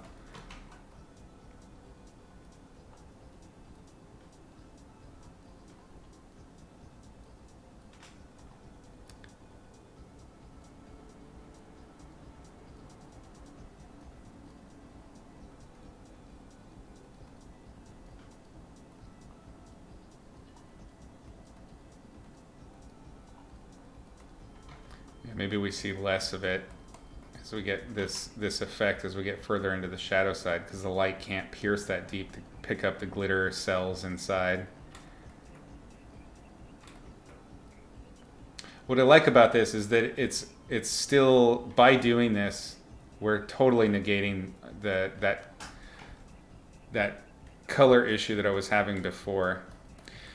Is that good? I don't know. So I'll defer to you guys on this one. What do you think? Vote for me, would you? Let's see. One to keep the sparkles. 2 to delete this layer and pretend that we never went down this route. I will take your votes now.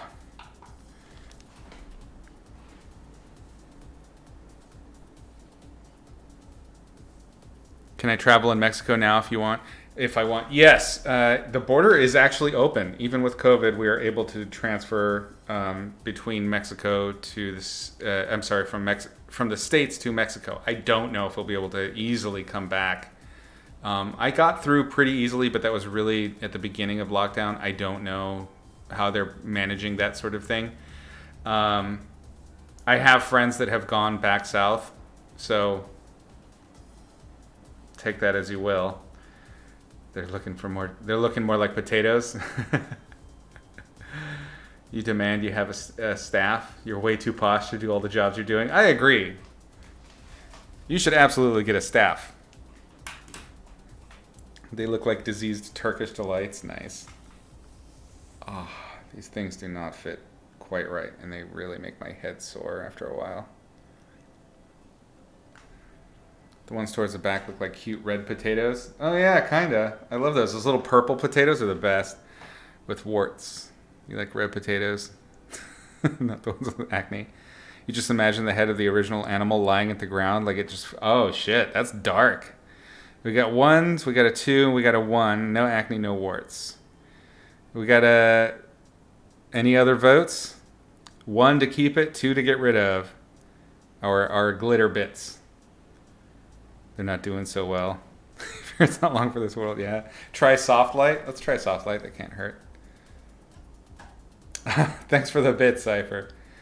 2. Okay, we're even out. We need a tiebreaker. Cypher, lean in. What's it going to be? Soft light didn't make much of a difference. It's more glittery with the overlay, I suppose.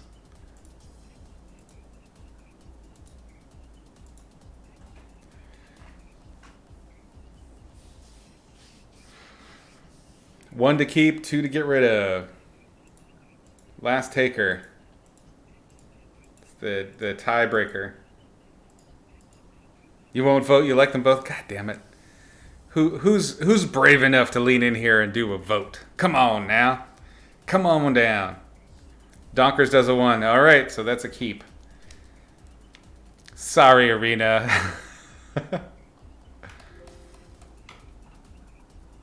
What we can do is slight middle ground and just ease up a touch on a couple of the overbearing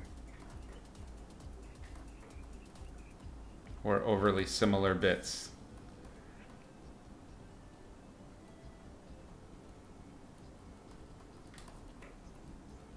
Leave that one alone. I think also I got to keep in mind that for our highlights, I have still more value that I can punch. So we're okay in making these look even shinier. And I think we'll probably do that pass now because we're close to done on this. I'm getting bored of it. It's getting the job done, or it has done the job. So let's go in and do our final pass. And just really grease this piggy up. That's right, I said it. No regrets.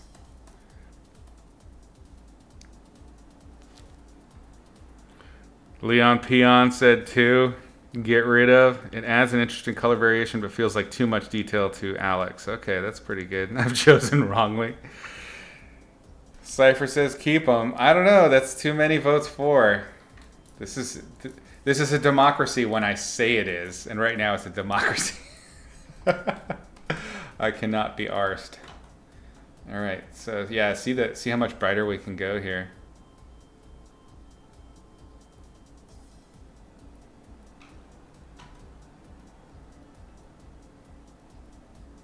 Oh, I forgot I was also going to define the eyes more, so we got to do that too before shutting down today.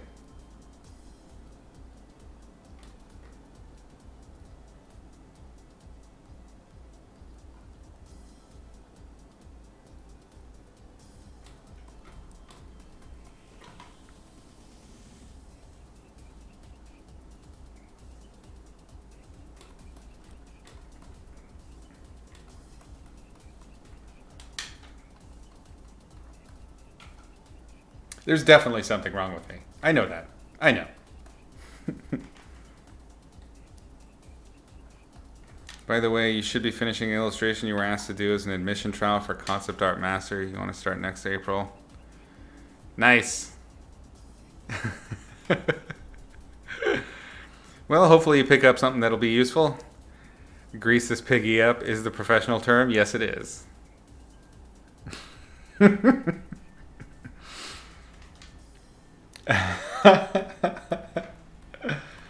Oh no, Cypher, what did you do?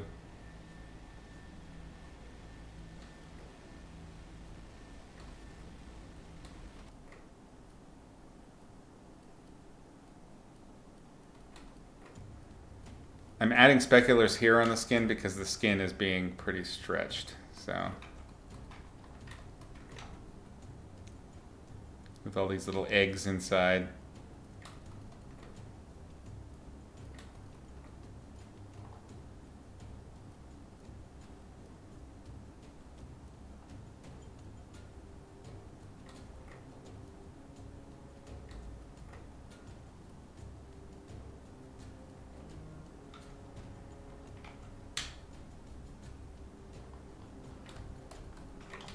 I think we're gonna have to call this painting the Easter treats.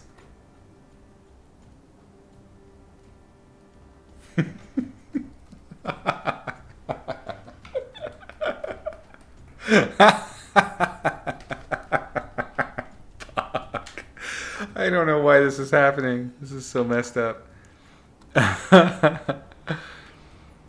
You're in the wrong stream, Arena. I'm sorry. Gareth, what's up, bud? How's it going? Did you just finish up? Universe wants to subject you to this. It's true. Just add the M&M logo. Oh, shit. I think we're calling this the Easter treat, Gareth. I don't really know what's happening here. It started out, I don't know, did you ever see those images of, there were these toads that went around that were kind of a meme where they had like these flies laid eggs in their nostrils. So it was like this really stretched out orifice that had all these little bubbly bits in it, and it's horrifying. So I decided to paint a cute one. Ain't I a stinker? Doesn't have much more to give, but yet it's the gift that keeps on giving. That's right. Working on a script outline. Nice. That's awesome. What's it for? Going to be a feature or a series? Why there would be a light? Why there would be a bit of light reflecting from the ground and the underbelly? You mean down here? There could be, but what I need to do is, because I darkened the figure so much, I need to go back in and adjust the ground plane so that the ambient occlusion and the shadows fit the values that I now have on him. And so that's, I mean, I just keep giving myself more work. The easiest thing to do would probably be to, let's do a new layer in between. Let's go the lazy route and see if this works. And let's get rid of some of that darkness.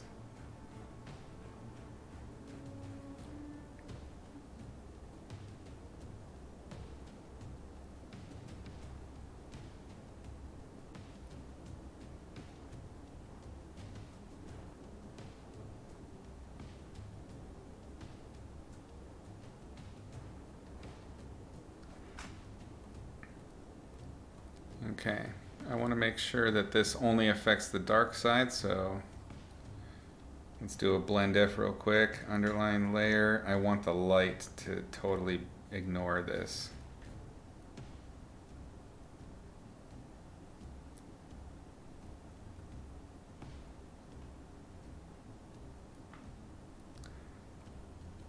Yeah.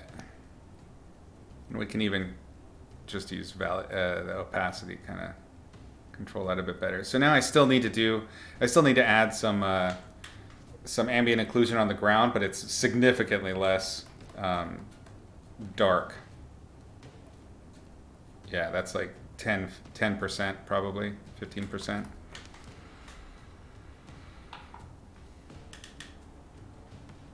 It's for an animated series. That's awesome. You're doing the full script outline. It's not a punch up gig.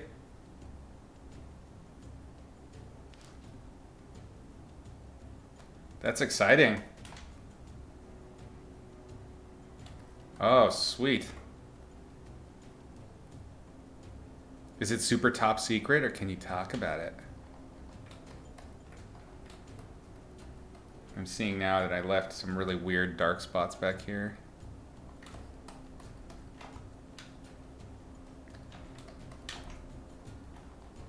Is that from this? No. Where did that come from? I just totally missed it. That's funny. Sometimes that happens. I get so caught up talking about stuff, I just miss like major stuff.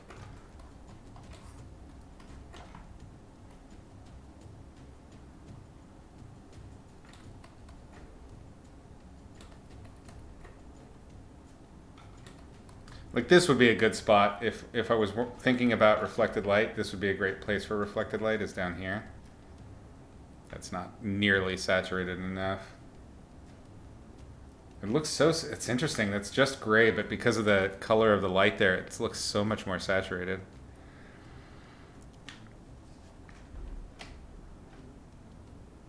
Do I usually do commissions like in Magic, for example, where I haven't been part of the concept team? Excuse me, I don't really know where the thing is going. They usually try, so like with gigs like Magic, they usually try to give you a good style guide, and they try to break down in a pretty straightforward way what it is you're going to be doing. So you're not super lost. You can usually extrapolate. But I will say this, art directing much more now. It depends on the artist more than it really depends on the feedback or the original assignment. Some artists, I think, are really good at taking a concept and then extrapolating what is intended. And we've talked about this before. It's like learning how to read what an art director wants or what an assignment might be. That is a skill in and of itself. Some artists are really good at it and some are not. So it's not just the assignment, it's how you approach the assignment, if that makes sense. NB Haney. Oh, NB. Nice. Haney then. Welcome. Thank you so much for that follow.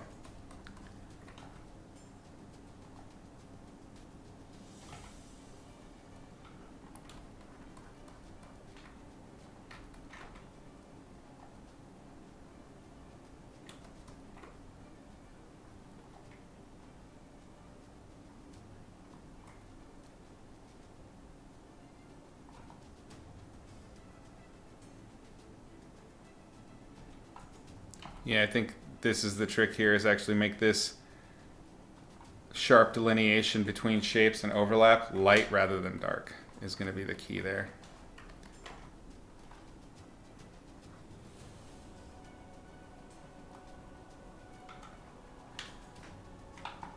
How was my D&D night? Oh, it was good. It was actually really fun. My character is just a joy to play. Nobody killed me, so that's good, despite being annoying.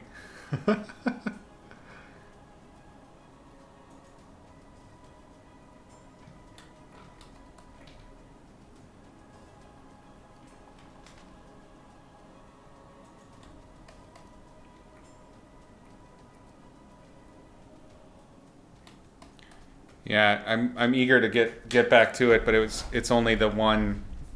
It's like every other Sunday, the game. So this Sunday is off. I'm going to be doing archery instead this week. Okay, let's do the ground plane real quick.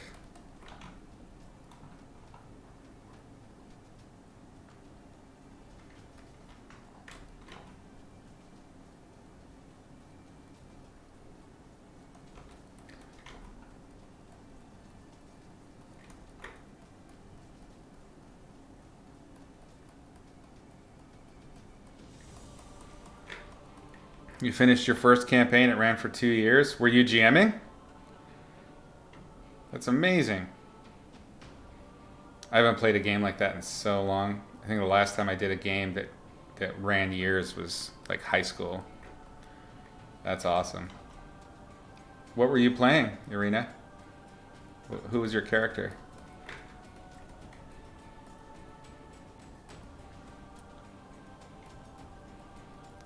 I am playing it's just a human rogue inquisitive. It's a 5e. We started building the character, and it's funny. I was just kind of coming up with, because it's the GM's own kind of universe, the plane that we're playing in, and it has some pretty distinct elements, but they're not world-specific ones. It's more like cultural stuff. And I decided to play this kind of vagabond character who is a former cult leader and accidentally basically just stumbles through life and accidentally got sainted as a cult leader and then booted from the cult. So this is like the aftermath. What I'm playing now is like the aftermath of having lost all this power and recognition and just kind of wandering around in tattered robes. So my character started with, I have no items except for my tattered robe and a parasol. And as we were playing, I realized, with the GM, we'd been talking about the character, and he was like, "Holy shit! This is your character is Klaus from Umbrella Academy, and I was like, holy shit, it's Klaus from Umbrella Academy. So I'm just playing Klaus now. It's really fun. He's my favorite. Yeah. My introduction was I told the guys their characters, they'd played one session prior to this, and their characters were they had sort of barricaded this little town that has been attacked and sieged by this really large group of gnolls, and their town was completely surrounded by gnolls. And my character introduction was like they had been inside, locked in for a couple of days, with every night these gnolls coming in and blasting the shit out of the place. And I just walked in, like didn't encounter any gnolls at all, with my parasol and my robe, and like just poking at things. And that was it. So they were like, how the fuck did this guy get in here? And that's one of the features of the character is I have a weirdness magnet. So just random shit can and does happen to my character all the time. Oh, and his name, by the way, is Him. So Him is the new rogue for this team, and it's perfect because the group one is this super serious, like heavy duty cleric type, like really, all about the rules and everything. So I'm totally a foil for that guy. And then we've got like we have a drunken master monk dwarf and a pretty serious elf. So I'm rolling in like I accidentally killed a gnoll with my parasol. It's good fun. It's a great character, great campaign so far. I'm looking forward to more. You need to paint your mini. What are you playing right now, Gareth? Oh, you had a tiefling druid. How was that? So you played with since that was 2 years ago, you must have played with the rule book where the tieflings first became player characters, because they used to be enemies, right? You got so attached. That's awesome. Druids for the win. My character is going to try and start another cult. He wants that power and money and fame back. So it's the character arc that I'm playing right now is a rags to riches to rags. So I'm in the rags stage and trying to figure out what's next. Dan Rob, yes, you're super late. Also, we're talking about D&D. I've never actually played a druid. I tend to try and stay away from magic systems in the games because it's so much extra stuff to manage. But I think 5e makes it much easier. So I think in the future, if I play another game, if I find another group, I'll probably try to do some kind of magical character. You're nearing the end of Tomb of Annihilation? Oh, that's awesome. You haven't played for months. Oh, they don't like doing it over Zoom? You know what? I was part of a couple of games before the pandemic started, and playing on Zoom totally killed it. The other players didn't enjoy it at all. You're a little in love with Strahd. Your character's really good. Aw, that's so sweet. Wild shape is almost always useful. Wild shape is one of the main abilities for the druids. Is that like a transformation, anthropomorphic thing?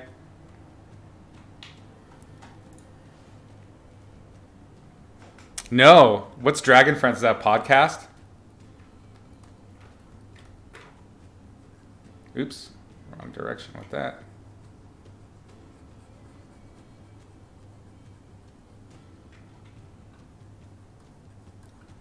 I tried watching Critical Role, and I keep trying to watch it, and every time the DM of that game, the way he sets up, so I've never made it through the first episode of any of their campaigns, because every time he starts the setup, I just cringe and turn it off.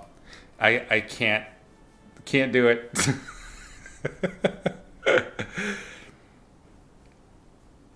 You have a zoo with you, of course, as a druid, right? Australian comedians playing D&D for the first time. Oh my god.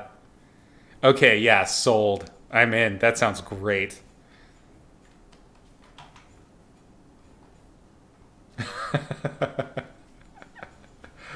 Oh my God. I don't know what it is, but just Australians in general will make something more funny. It's so goddamn good. The first couple of arcs are hard to get into, but after that, it's so good. You're talking about Critical Role, yeah. I mean, there has to be a reason that it's been around for so long. It's just I don't know what it is about the GM. I guess it's because it's so real. I mean, that's really so accurate to the GMs I've had.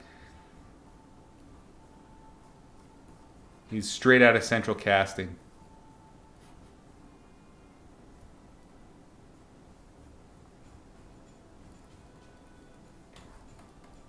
I remember I also tried to watch Harmon Quest and I got bored of that one too. Well, I think the thing that didn't work for me with Harmon Quest, though I didn't watch all that much of it, was that I think a lot of the players didn't really play role playing games traditionally. They were like voice actors and things like that. And so they kind of like spent most of their time just making fun of the whole process, and that was like, eh. I mean, I was there playing these games back when you really were in a basement and it was Mountain Dew and you had no other friends. Like the whole sort of Stranger Things scenario. There, I was there for that type. So this whole like popular, it's cool thing, and then they make fun of it again. I don't like that. That makes me mad. Can't do that. This is precious to me. Don't be dicks. It's words to live by. Don't be dicks.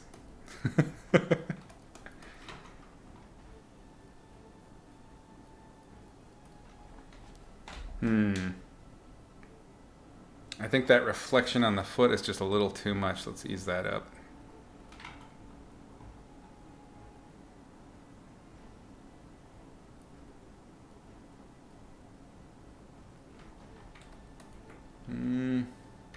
What was the other thing? There was a couple of other things I wanted to do before it's done.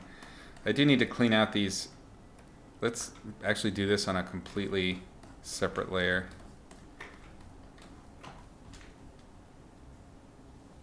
What can we do? How about you? No, that's too sharp.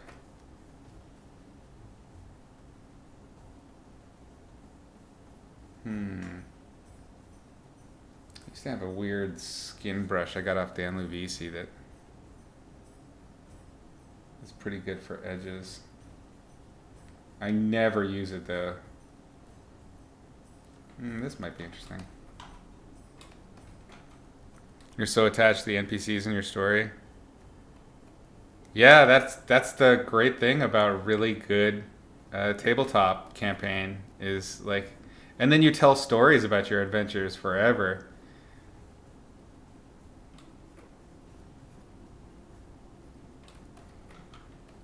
I tend to do it the way I tend to approach it now these days is less of trying to get something out of it and more like supporting other people's stories. Like I like that. That's the part I really enjoy these days is to like contribute to the story rather than get my own. When I was first playing, it was really like about getting my own thing out of it, and now I always talk with the DM and ask about what I can do to get the story going more crazy. Love D&D. It's great. You ended killing a few kids in D&D? Oh my god.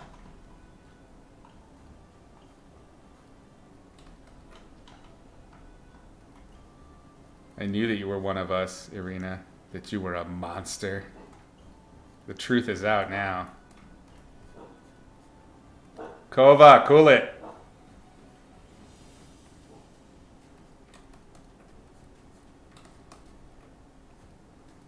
What we're doing here is getting rid of some of this like really harsh edging that happens when you have when you've painted a character with a lasso tool, essentially.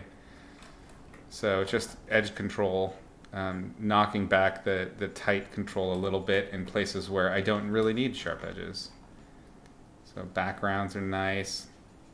Find ways to kind of use that background color to just break up the forms and imply your overlap. You can also pick the local color of the object and soften it that way.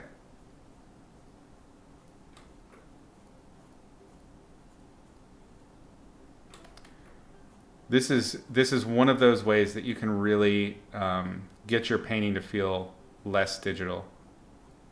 This is one of the biggest tells for digital, I think, is having super sharp edges that are crisp all the way around a figure.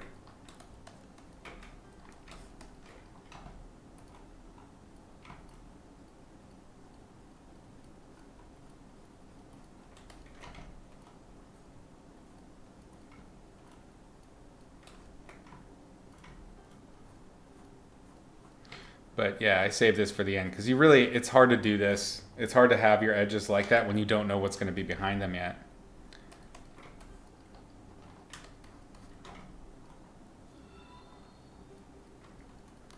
Kolos, thank you so much for that follow. Glad you could join us today.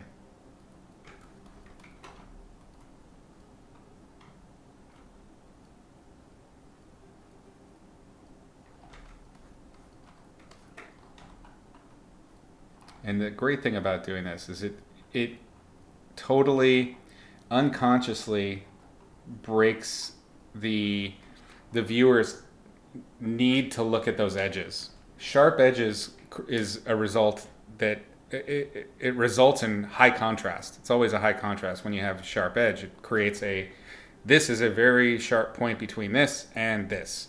Pay attention to it. And that's a way that you can control a viewer's eye. You can do your focal points that way, which is totally fine. But if you have edges everywhere that draw the eye, it can actually have the opposite effect, and then they don't know where they're supposed to look at all. If everything's special, nothing is. Some deep axioms from Pixar movies for you.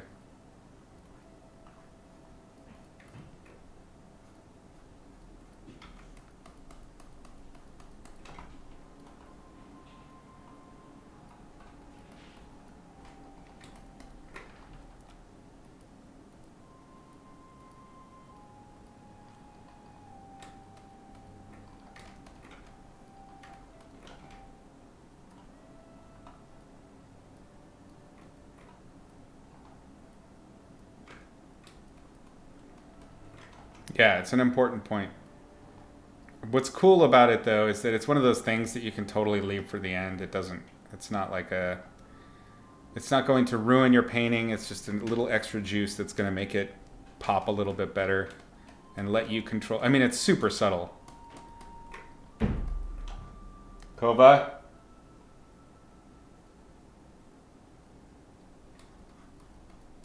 Okay, oh, that's right. I was going to do real quick. I was going to tighten up these eyes a little bit. Let's go on with a new... Well, we don't need a new layer for this. Let's just do this. Let's just get this done. We're 2.5 hours in, so... Thug! What's up, Ham Ham?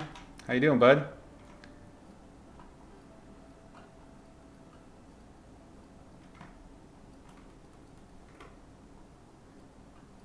Are you in the process of Tarkov right now? How's it going?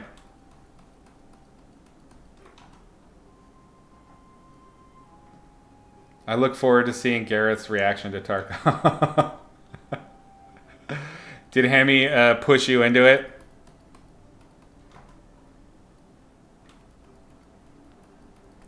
Thanks, Colas. I'm glad you like it. Oh, he's very pushy with the Tarkov. It's all right. It's all right. I tried it out.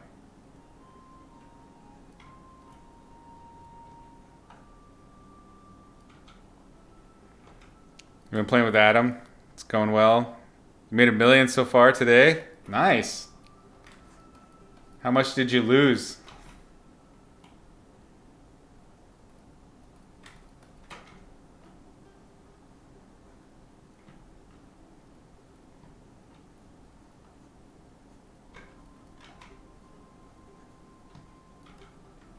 None so far. Nice.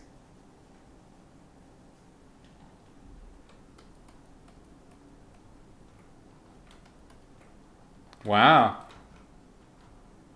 How many raids was that you got 1,000,000 from?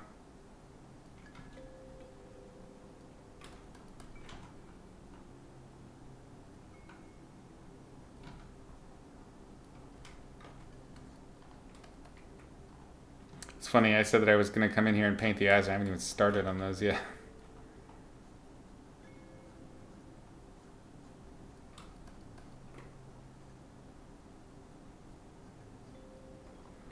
Okay, let's do a couple of these.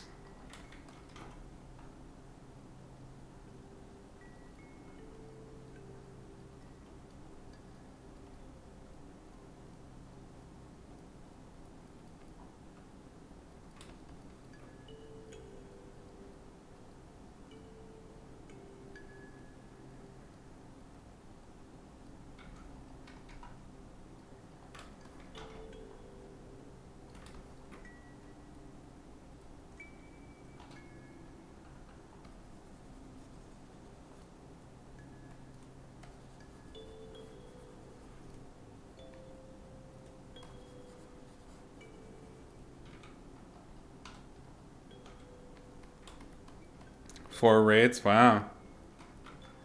Did I do character art for my D&D campaign? Not this new one. I will probably at some point. I usually wait to do any art for them until I really get a feel for the character. But I have done it, for sure.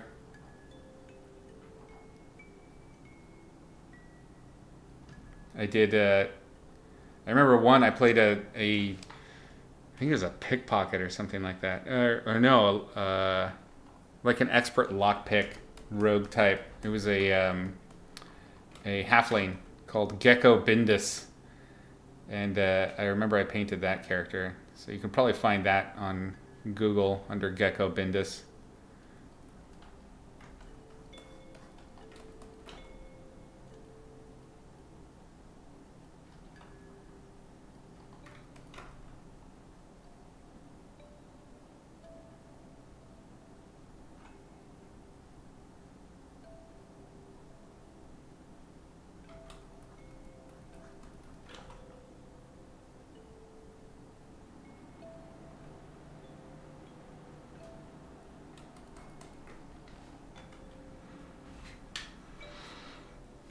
Demaze, you gotta leave. Hey, good night. Thanks for hanging out on the stream today.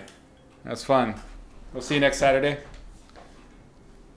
Gotta sketch my character on here. Yeah, that might be the next thing to do, is to sketch him.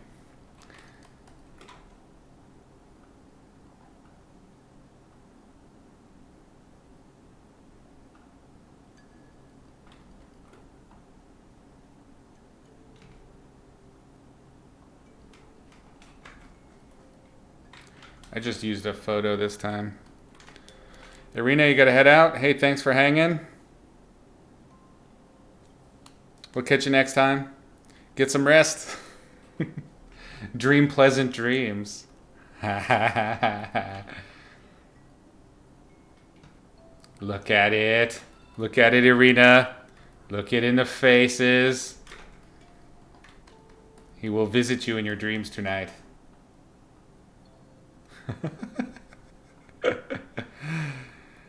Sarupke, thank you so much for that follow.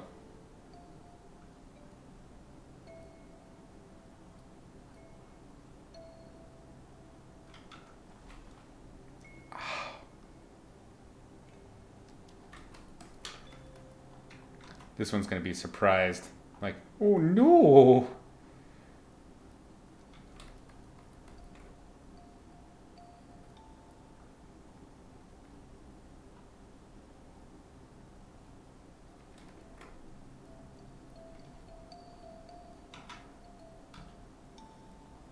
What's happening?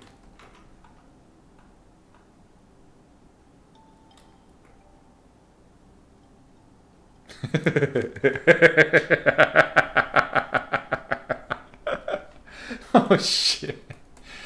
Oh Lord.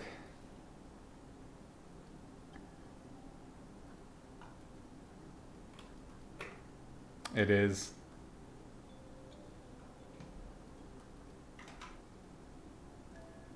This one's Grumpy Gus. Maybe getting a little bit squished from below.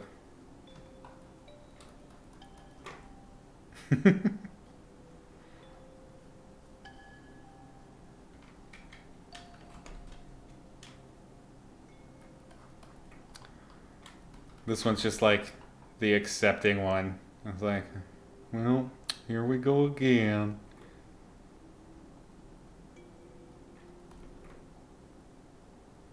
Sort of the hangdog face.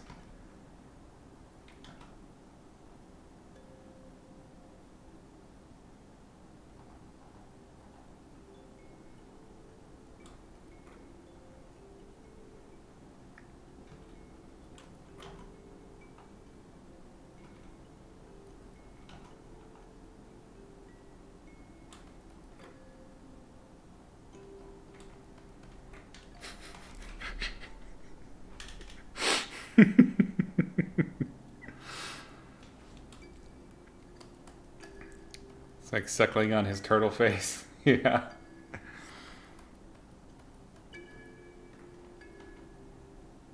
Where's the one that looks like it's taking a poop?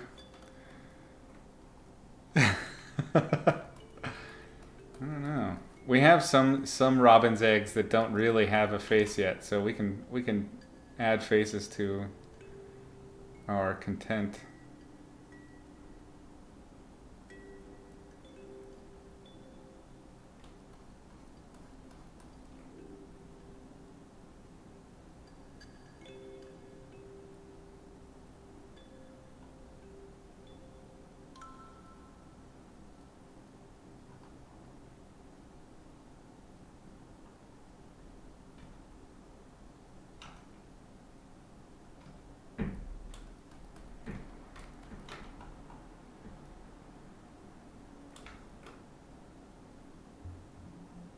This one's definitely the Karen.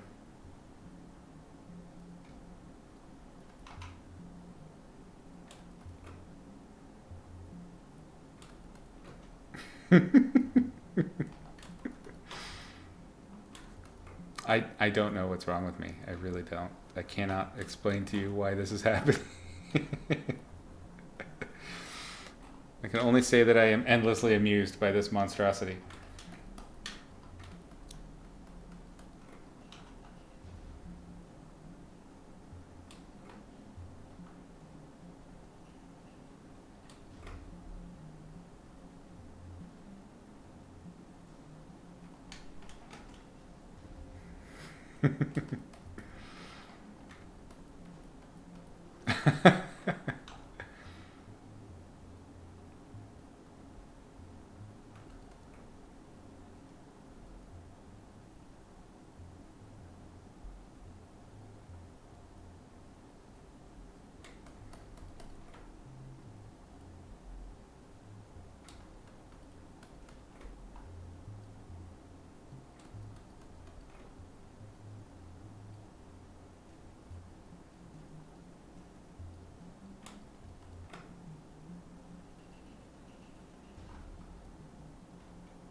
No one will ever see all these faces, but it's fun for us.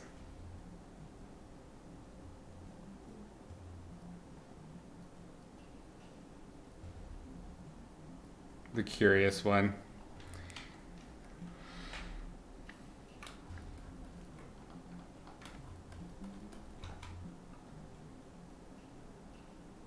This is the one that's just happy to be involved.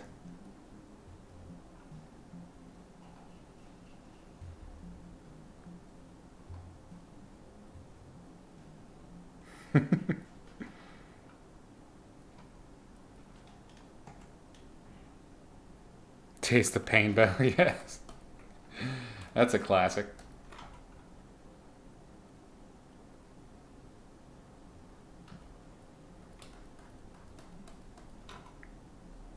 What face have we not included?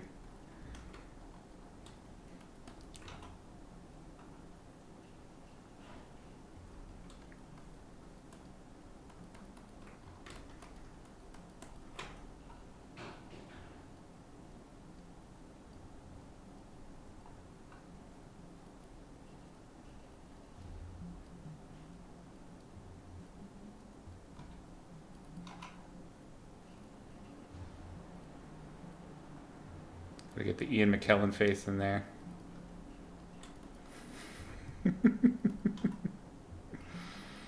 Yeah, I know I'm going to hell. Shut up.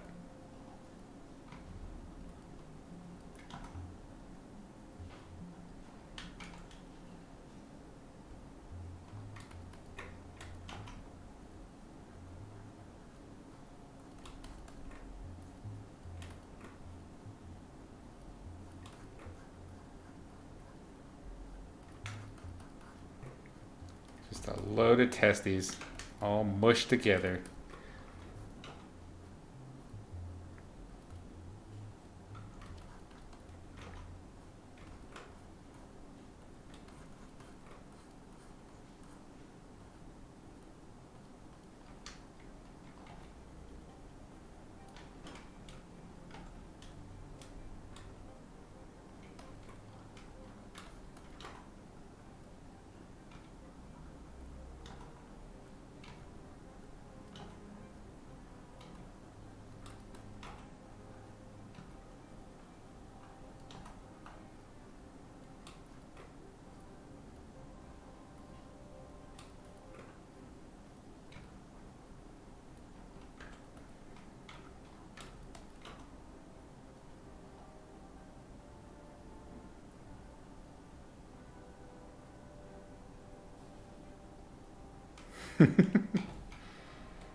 I have no idea. I don't know. I don't know what's happening here. I know it's wrong. It's all terribly, terribly wrong.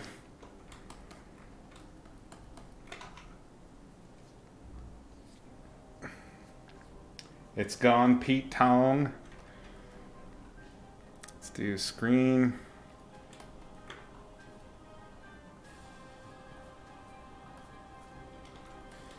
I'm getting tired of that halogen. Cool.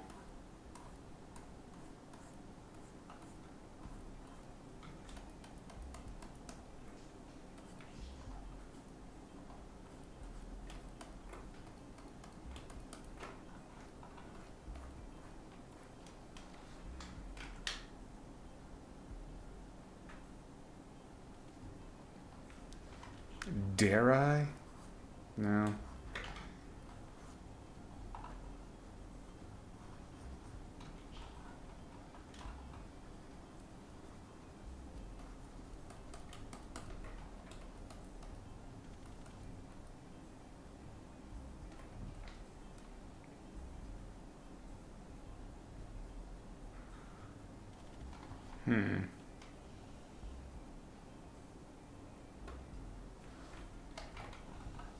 Maybe we do the opposite here.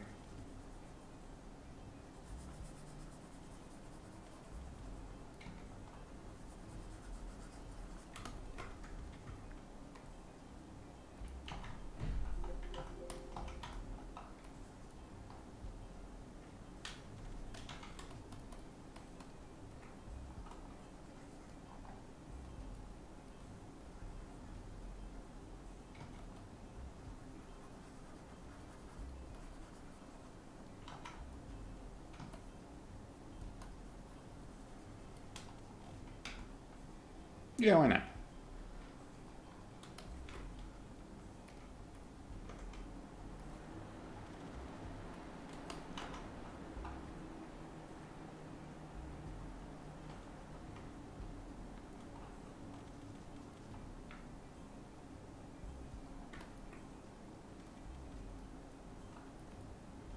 We're going full bloom with this bitch.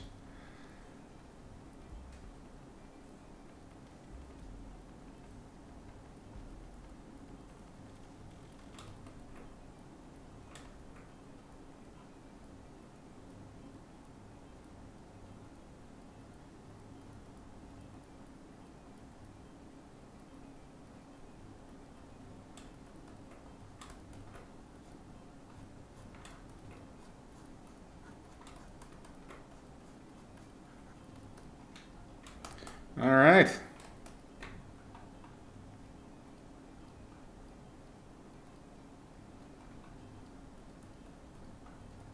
I think that'll do. We're done with this painting. And we can start something new next time. Maybe we'll do a character painting. I don't know. We'll figure it out when we get there.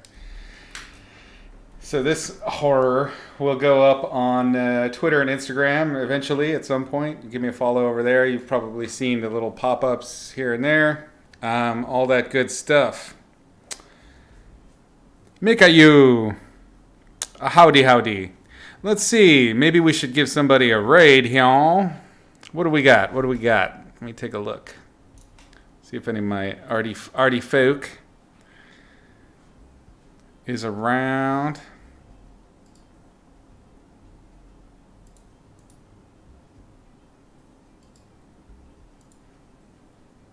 Turn the volume down. Cutie Bloom, I like that.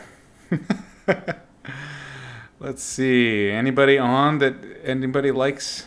Any artists? Somebody with maybe just a couple people on is great. I always like to send them some love. Anybody fans of somebody that's on right now? I will take recommendations for show.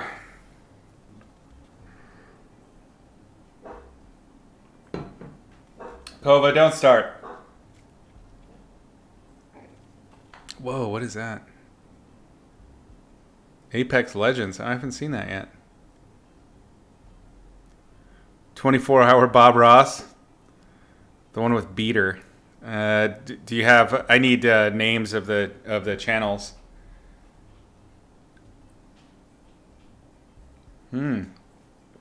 Apex looks really good.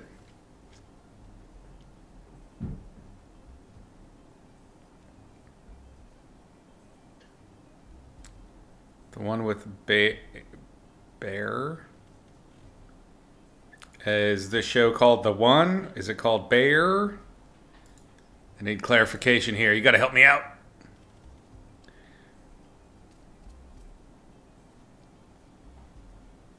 I will just copy and paste this in and see if this leads anywhere, because I'm very confused. Search. Nope. That is gibberish. All right. Well, then we'll just go out with our classic sign off and go to the Izzy ad. Keep in mind that the Patreon is now just a tip jar currently. No plans to change that in the immediate future, just on account of, shitloads of work on my part. Oh, okay. Cypher's got somebody. Thank you. I always prefer to do this if I can. Let's go back to Twitch. Doing environmental paintings. Great. Let's give them a visit.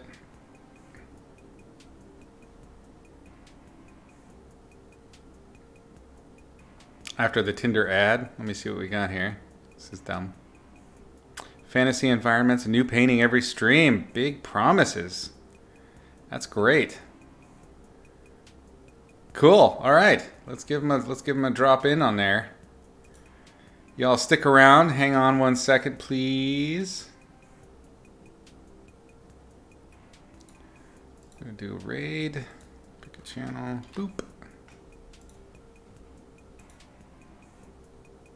All right, gang. Thanks so much for hanging out today and finishing out this painting with me. We'll catch up with you next Saturday, same time. Until then, paint smart, paint sexy.